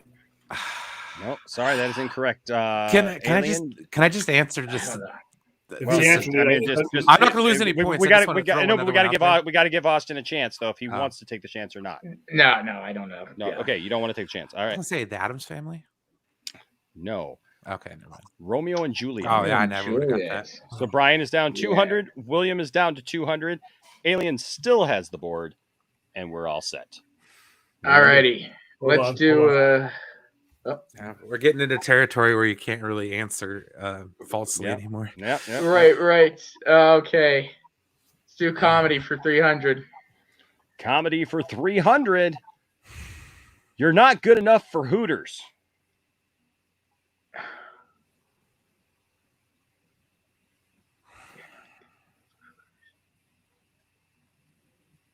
Not good enough for Hooters. Oh gosh. Anyone? All right, we're gonna move on. Blended. There you go. Oh, I'm sorry. I didn't see that. I did it like we lit it at the same time, like I said. But it's were you gonna pick blended? No, so it works out. Well, there you go. So you I was lucked gonna out. say still waiting. I like that. Yeah. You lucked out. All right, you're still in. Alien. These are hard. We got to pick like I said, chat. Think of like a blanket kind of thing so we can go through the next round. All right. Go. Right. Let's do random for 300 to the far left. It's random. It's killing us. Random for 300. Latika. Still? What the hell is this, man? I don't know. This is kind of hard. This is hard. That one I don't know. I don't know this one either. I don't know this one at all. Anybody? Go. Anybody? Doot. Slumdog Millionaire. Speaking of movies that should not have won an Oscar but did. All right. Alien, you still have the board. This could be a low scoring game. Right. We've had 8, 9, like Brian last time, he made he scored 8,000 points, but a lot of people make it up in double Jeopardy. So right. That's where a lot of points are made. Yep. All right. Let's do that far right random for 300. Random for 300. Hi, I'm Tom. How many movies have that line? Hi, I'm Tom. Oh gosh. Any movie with Tom. Literally any movie with Tom. I know. It's weird. I'm sorry. Yep. All right. Nobody picked anything? Okay. 50 First Dates. Yeah, I've seen that movie. All right. Alien, where are we going? Let's go back to comedy 400. Comedy for 400. Yep. O'Doyle Rules. Oh, I know that one. Oh, there you go. Brian, master of none. What is Billy Madison? O'Doyle's Rule. O'Doyle's Rule. O'Doyle's Rule. I will never see this movie, so I'm at a RU. Really? Okay, I think here the answer is wrong. Because the movie is Billy Madison. Who froze? Enosh did. I'm sorry, I froze. Happy Madison?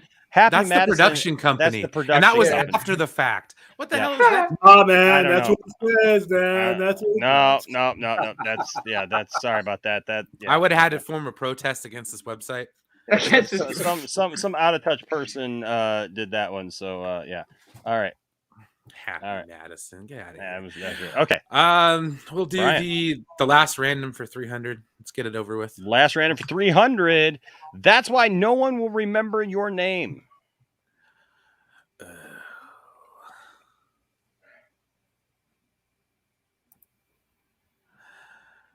I don't want to take a stab at it. Anybody? Anybody going once? I just got out of the hole. Going twice. Going 3 times.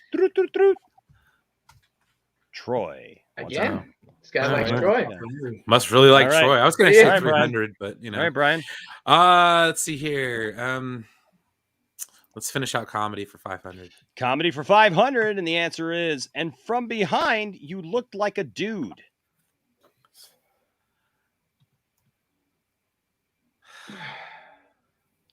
From behind, you looked like a dude.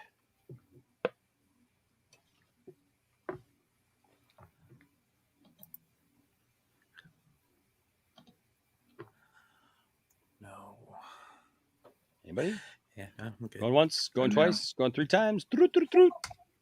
Train wreck. Brian. That's a really obscure comedy, right? Right, yeah. Right. John Cena. The far left random for 400. Far left random. I almost had you.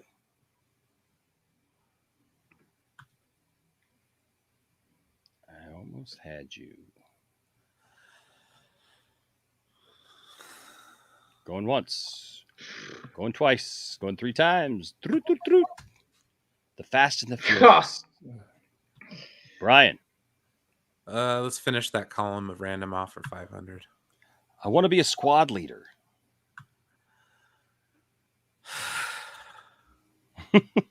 Yeah, it's just. All right. Like I said, guys, be thinking about a good category for Double Jeopardy. I want to be a squad leader. Anybody? 3, 2, 1. Starship Troopers. I was thinking that, but I'm like, I don't know lose 500's points. a lot. Yeah, 500's a lot, especially in this low scoring game. Damn it. All right, Brian, it's still you, buddy. All right, the one you're on for 400. Suck my unit. Oh, god damn it. Wow. Oh, I it's on the tip of my tongue, but points. That dude Vince says categories to never be seen again for 500. I don't think "Suck My Unit" was in Star Wars. Yeah, that's right? mainline, All right. actually. Tropic Thunder. Damn it! I knew it too. All right, Brian, still going. Robert Downey Jr. in blackface. 500 random. All right. There was a girl in a red dress outside. Oh God, it's so many points, but I think Ooh, he's taking a chance. Austin. What is Schindler's List? You are correct. Seriously? Well, I'm Okay. glad you got it right because I totally would have got that one wrong. Wow. Good show. All right. We're going 400 or 500? Let's get that 500 out of the way. The 500. Fern Mayo? I think I know what this is, but that's awful expensive to get that one wrong. Yeah, Fern Mayo?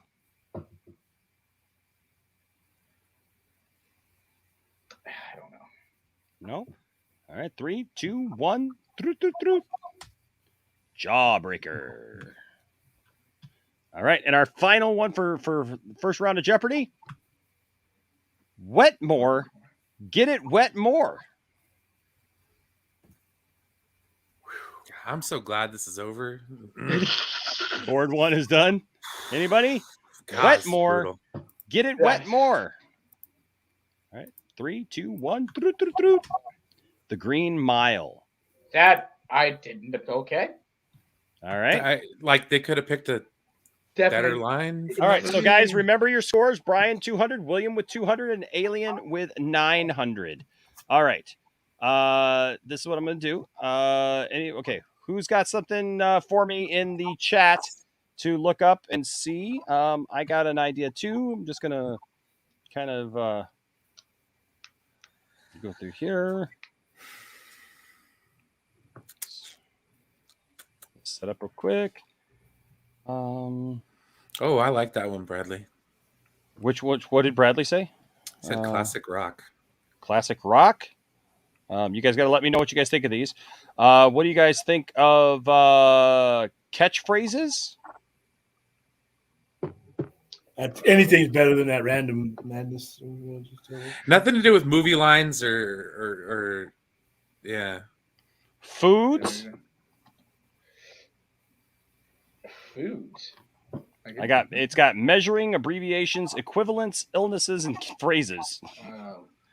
Mr. Krabs' crusty competition.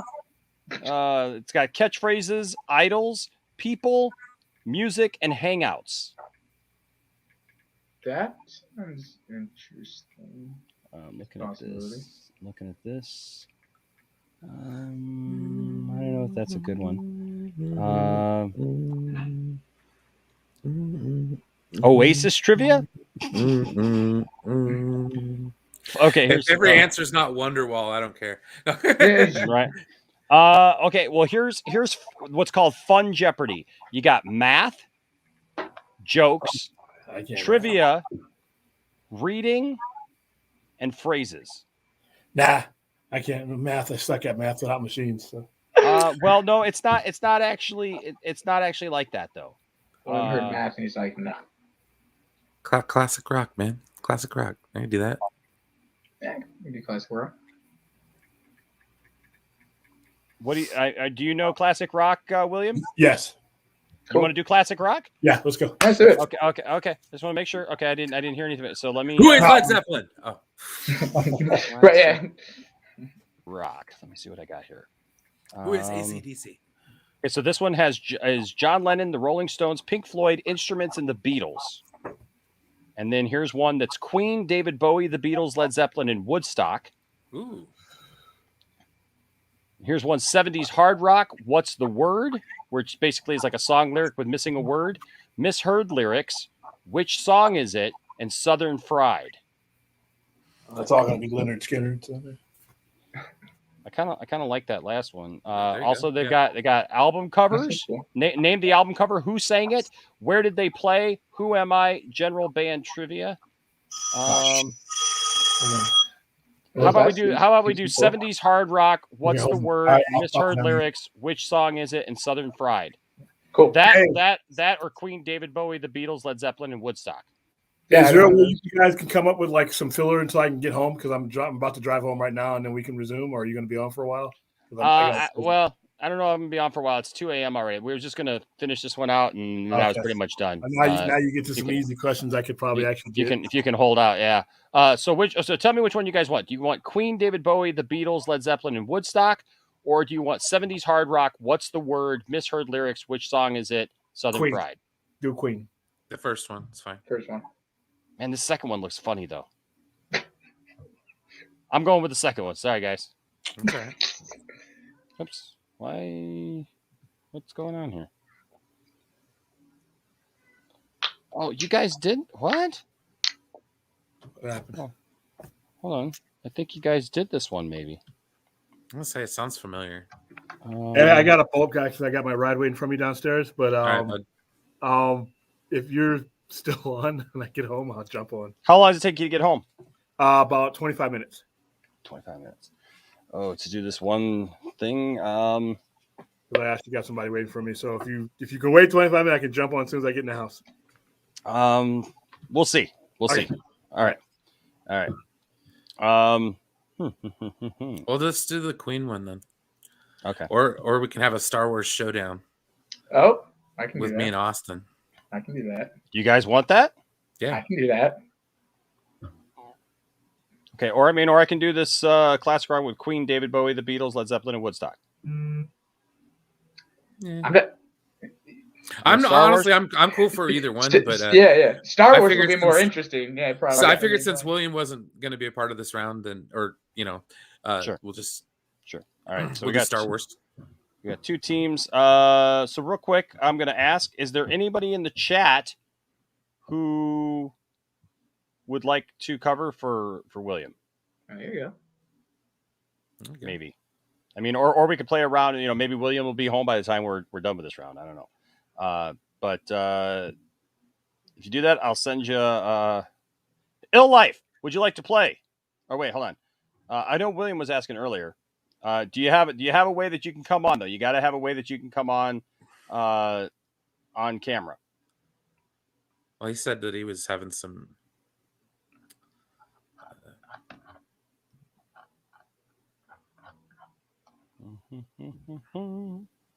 Well, either way, I kind of wanted to watch something before I go to bed. Okay, all right. So so we're just gonna do this then. I'm just gonna do this. We'll do the other at a different time. Okay.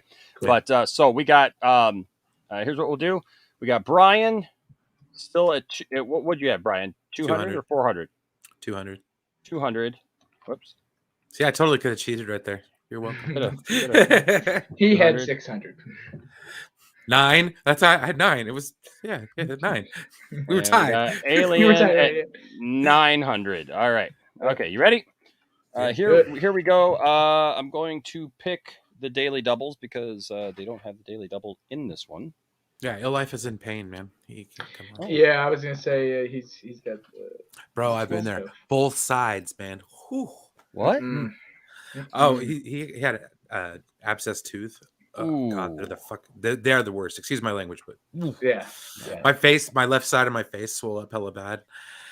Yeah, it was the last when time I got my to go to the wisdom ER. teeth pulled out, I got them all at 4 at the same time. My whole face blew up like a basketball. It was great. Mine are still in. That's why my teeth did what they did. So I'm like, oh damn it. Dude, my wisdom teeth started to hurt while I was on a trip in Israel. When I went to Montreal, when I landed in Montreal, I was like, yeah, it's always worse. I'm like, great, I'm not home. This is wonderful. Right. Of all the places. Yeah. Okay, I got my 2 daily doubles. There are 2 daily doubles here. Okay. So if you pick the daily double, you will be the only one who is allowed to answer the question, and we'll go from there. All right. So here we go. Star Wars trivia. Here's your board. We have Star Wars heroes, Star Wars villains, Star Wars actors, Star Wars trivia, Isn't and that Star redundant? Wars general. Maybe, but kind of not. I don't know. It's kind of weird. All right. All right. So since Brian is trailing, Brian, you get the board first. All right. Let's do Star Wars heroes for 600. Star Wars heroes. I'm catching up. All right. Okay. Star Wars. I'm sorry. Star Wars heroes for 600. Yeah. You said for 600. Okay. Here we go. Players at your buzzers. Who is Anakin Skywalker's Padawan? Oh, God damn it. And Austin got it. Who is Ahsoka Tano? You are right. Oh, that bit me in the Up to ass. 1,500. And now you have control of the board. There we go. All right, let's go ahead and do Star Wars actors for 400. Star Wars actors for 400. See. Who was the puppeteer that voiced Yoda? Frank Oz or Jim Henson? Brian. Who is Frank Oz? That is correct. But they Brian, did ask Jim Henson first, though. Yep. You now have control of the board, sir. Can I do Star Wars actors for 600? Star Wars actors for 600. Star Wars actors for 600. And that answer is, who played Anakin Skywalker, episodes 2 and 3? And Brian got it in. Who is Hayden Christensen? Ooh. Yes, sir. All right. Now we got a game. Now, here we go. If they'd have said Jake Lloyd, I'd have been like, oh, God. You're right. All right, Brian, you have control of the board again. Let's do Star Wars heroes for 500.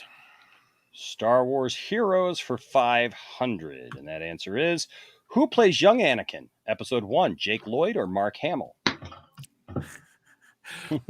Brian. Who is Jake Lloyd? And I just... I know, right? Brian takes the lead. All right, Brian. The game is afoot. All right. Let's do Star Wars villains for 100. Star Wars villains for 100. Who is Kylo Ren's father, Darth Vader or Han Solo? What? And And I think No, that it was Austin. That was Austin. Yeah. Okay, good. It did say it. Okay, good. That would be, who is Han Solo? Correct. All right, coming back. Where do you want to go next, sir? All right, let's go ahead Lightning. and let's do Star Wars villains for 600. Star Wars villains for 600. Right here. And that answer is, who is Moff Gideon?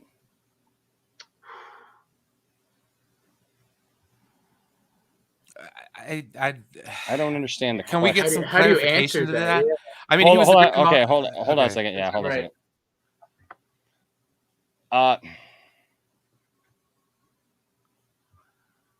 I'm going to be lenient with this one. Basically, what is Moff Gideon's role?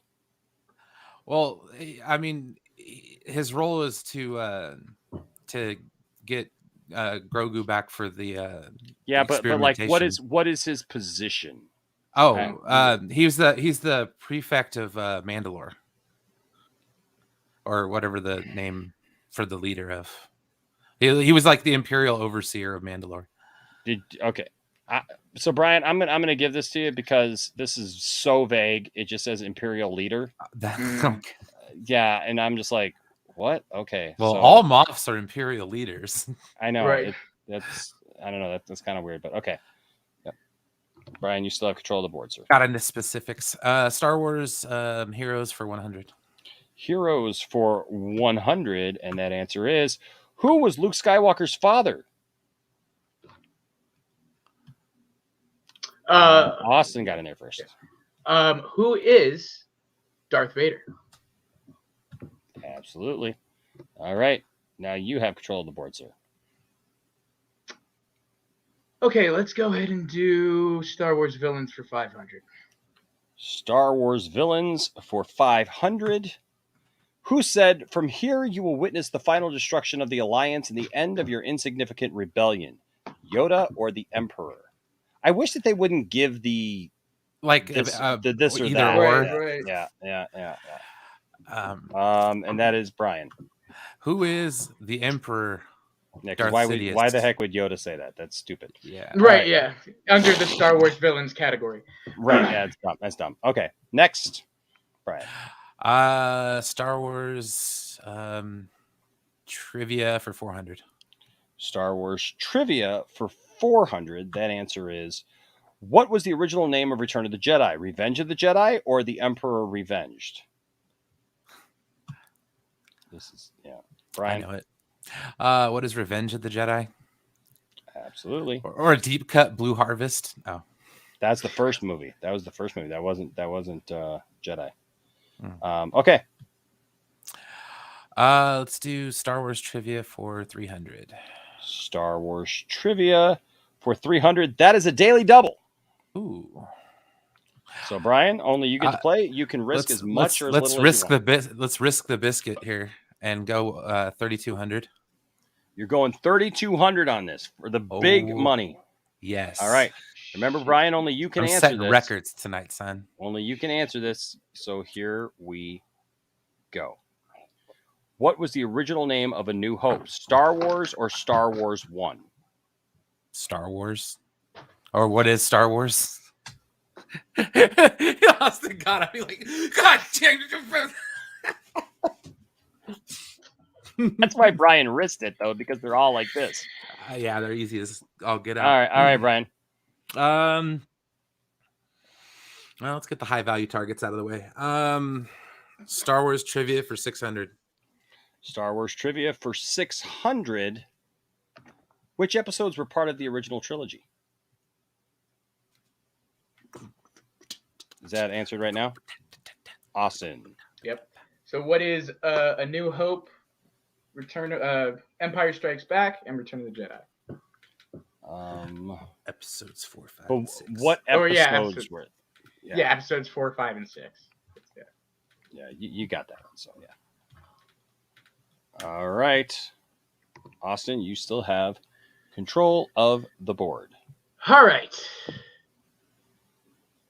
Let's do Star Wars General for 400.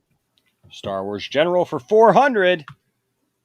What fatal flaw did the rebels exploit to destroy the first Death Star? An exposed thermal exhaust port or an unstable nuclear core? Oh, since it's multiple choice, I know. What is Okay.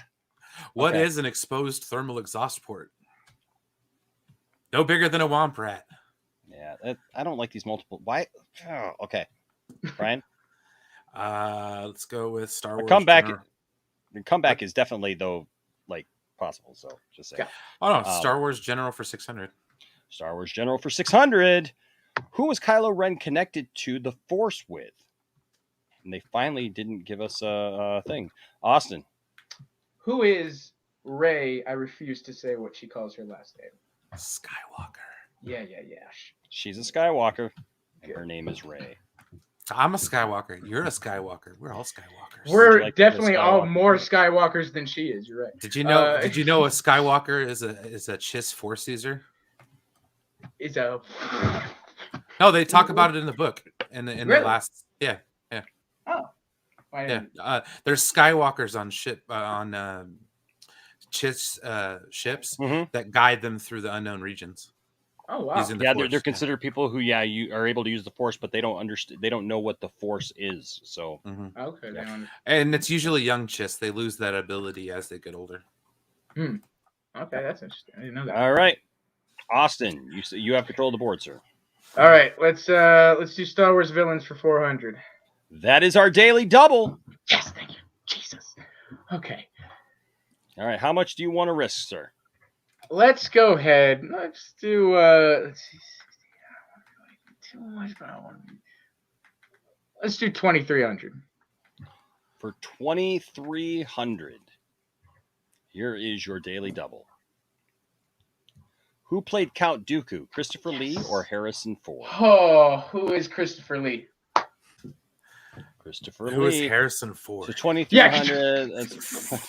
Could you imagine? I would never come back on the lounge again if I answered if it was Harrison Ford. Like 200. The question is though. The question is that extra little bit that you didn't risk going to come back to bite you? That's the question. Brian has a strategy, but go ahead, Austin. All right, let's do Star Wars actors for 500. Star Wars actors for 500. Who was the actor inside the C-3PO costume? Anthony Hopkins or Anthony Daniels? And that goes to Brian, Master of None. Who is Anthony Daniels? Yes, sir. One of the most annoying people in Star Wars. Let's just say that. Oh, I like him. He literally, if you bring him the Topps card that this is right here, this Topps card. We were just talking about this on Junkman tonight because I have this action figure. Right? But if you bring him the Topps card that had that misprint on it or whatever, word is that he will rip it up in front of you. Really? Yeah, because they were joking tonight, Enos, you should take your C-3PO and have Anthony Daniels sign it. And I'm like, no, because he would destroy it right in front of me. Like, why would I want to do that? So, yeah, not cool. Not cool. That's messed up. up. All right. Yeah. All right. Where were we going again? I think Brian had the board. Oh yeah, Brian, you have the board. Okay. Brian, whoops. Where do you want to go? Can you bring the board back up? Oh, I'm sorry. Brought it up everywhere but here. Okay. There you go. No worries. Let's do Star Wars trivia for 500. For 500, who helps Poe Dameron escape the First Order, Finn or Chewbacca? Austin. Who is Finn? That is correct. I was going to say Chewbacca. Really? No. I was going to Austin, say. Austin, you have that bad. Right. Austin, you have control of the board. All right, let's do Star Wars Heroes for 400. Star Wars Heroes for 400. Who was Han Solo's co-pilot, Chewbacca or Wicket? Austin. Reach the controls? Who is Chewbacca? Yes. Well, one would think. What the? I mean, literally, what the heck? I Wicket. thought that this was going to be so good, and this is an interesting episode of Jeopardy here tonight. Okay, it was like super hard the first time, and like totally balances out, and it's like now we get two options. It's like let's go. Super duper easy. All right, no challenge at all. Things should be. I guess so. Yes, balanced like the Force. All right, Austin, where do you want to go? All right, Star Wars General 500. Star Wars General 500. What were Anakin Skywalker's last words in Return of the Jedi? You were right about me. Tell your sister you were right, or may the Force be with you. Good Lord in heaven. Brian Master None. You were right about me. Tell your sister you were right. You were right. You were right. You were right. And there you go. 7,800. Brian, where are you going with it? Let's do Star Wars General for 300. Star Wars General for 300. Who has written the music for all the Star Wars movies so far? John Williams or John Barry? Ooh, can we get extra points if we tell you who John Barry is? Well, I don't know, but Austin has it. Austin? Who is John Williams? You are correct, sir. John Barry came up with the 007 theme. Oh. And by the way, actually, that's not true about John Williams because John Williams did not write the music for Star Wars Rogue One. Was it Rogue One or Solo? Yeah, it was Michael Giacchino. Wait, did he do Solo? Did he do one of those? No. I don't think he did Solo, no. Okay. All right. Austin, you have the board, sir. All right, let's do Star Wars actors for 300. Star Wars actors for 300. Who was the voice of Darth Vader in the movie? James Earl Jones or David Prowse? Austin again. Who is James Earl Jones? Absolutely. Absolutely. All right. Let's do Heroes for 300. Heroes for 300. Which character was played by Ewan McGregor and Alec Guinness? Obi-Wan Kenobi or Anakin Skywalker? And that one goes to Brian. It's all the speed here today. Is Obi-Wan Kenobi? Yes, sir. It's all about the speed tonight, isn't it? It's all about the speed. Go, Brian. Right now. Go, Brian. Villains for 300. Villains for 300. Who was Senator Palpatine, Darth Vader or the Emperor? You got it in before you even hit the damn button, dude. Austin. Who is the Emperor? This is true. The Emperor. All right. All righty. Austin, where are you going? All right, let's do Star Wars actors for 200. Star Wars actors for 200. Who was the actor inside R2-D2, David Prowse or Kenny Baker? That one also goes to Austin. I believe who is Kenny Baker? This is true. Rest in peace, Kenny Baker. Yes. Who is David Prowse? It's an awfully No, small. honestly, who is he? Okay, I'm glad you're. You don't know who David Prowse is? No, I'm so kidding, dude. Oh, I was gonna say like what? All right. Jeez. All right, Austin, where are we going, sir? Let's do Star Wars Heroes for 200. Star Wars Heroes for 200. Who was Luke Skywalker's sister, Princess Leia or Padme Amidala? And that goes to Brian.